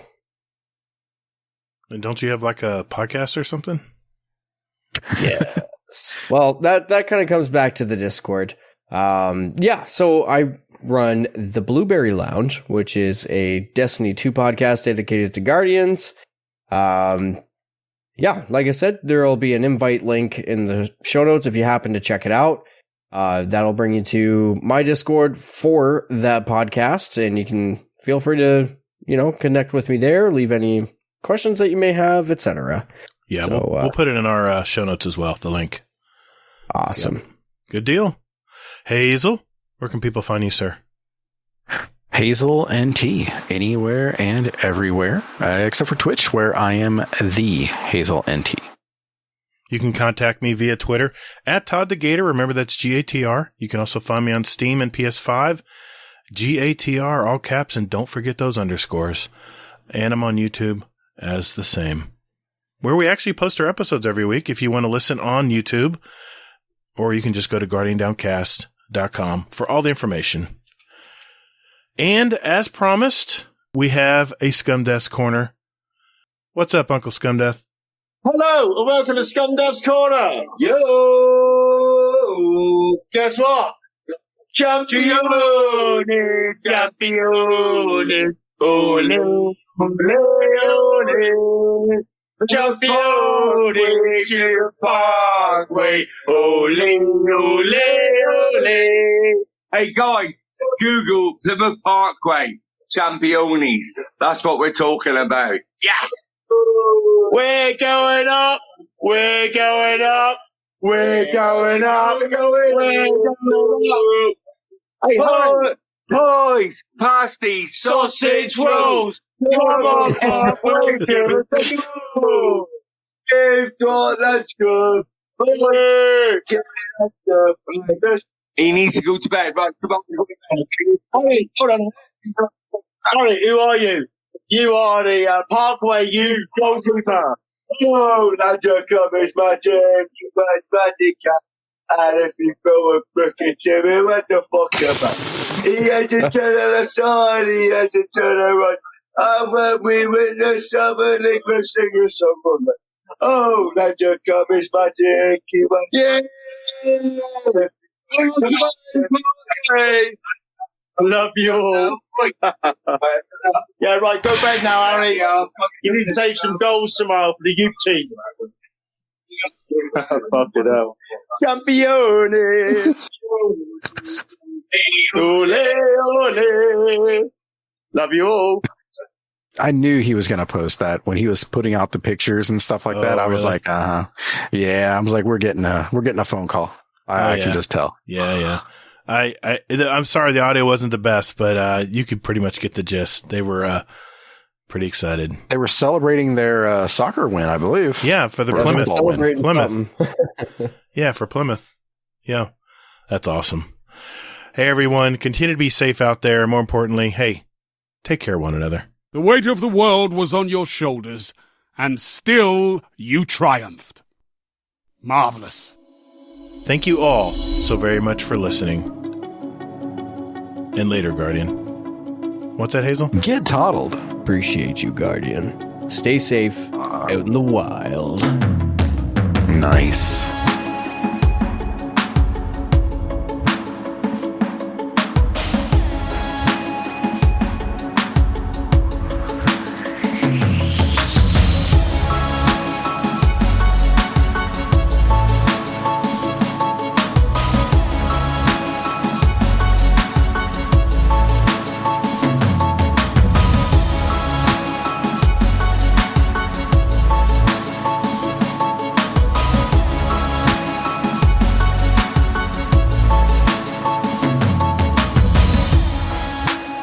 I was gonna go explicit, but I was like, no, like self bleep. I self censored. Hey, thanks, Sweaty man. Thanks for coming on the show tonight. I'm sorry we're holding you up. I forgot you're an hour ahead of us. Ooh. Oh, dude, I'm not worried about it one bit. I'm sitting here enjoying conversation, drinking beer, whatever. Yeah, man. Well, work is work. The good thing is, tonight. I only got to go in for like an hour and then I'm done. Oh, that won't be too bad. That's good. Yeah, I'm not worried about it. Thanks you so much, guys, for having me. Like, seriously, really appreciate everything that you guys do, along with the Owl Sector Alliance and just this community in general. So thank you, everybody, for tuning in. Thank you for having me, Guardian Downcast. Thank you for inspiring me to start my own podcast and just to get to know these people. Like, just thank you. That's all I got to say. No, thank you, man. Thank you for listening and being you. Yeah. You know? I think that's... Appreciate you. I think that says it the best. Very nice. Exactly.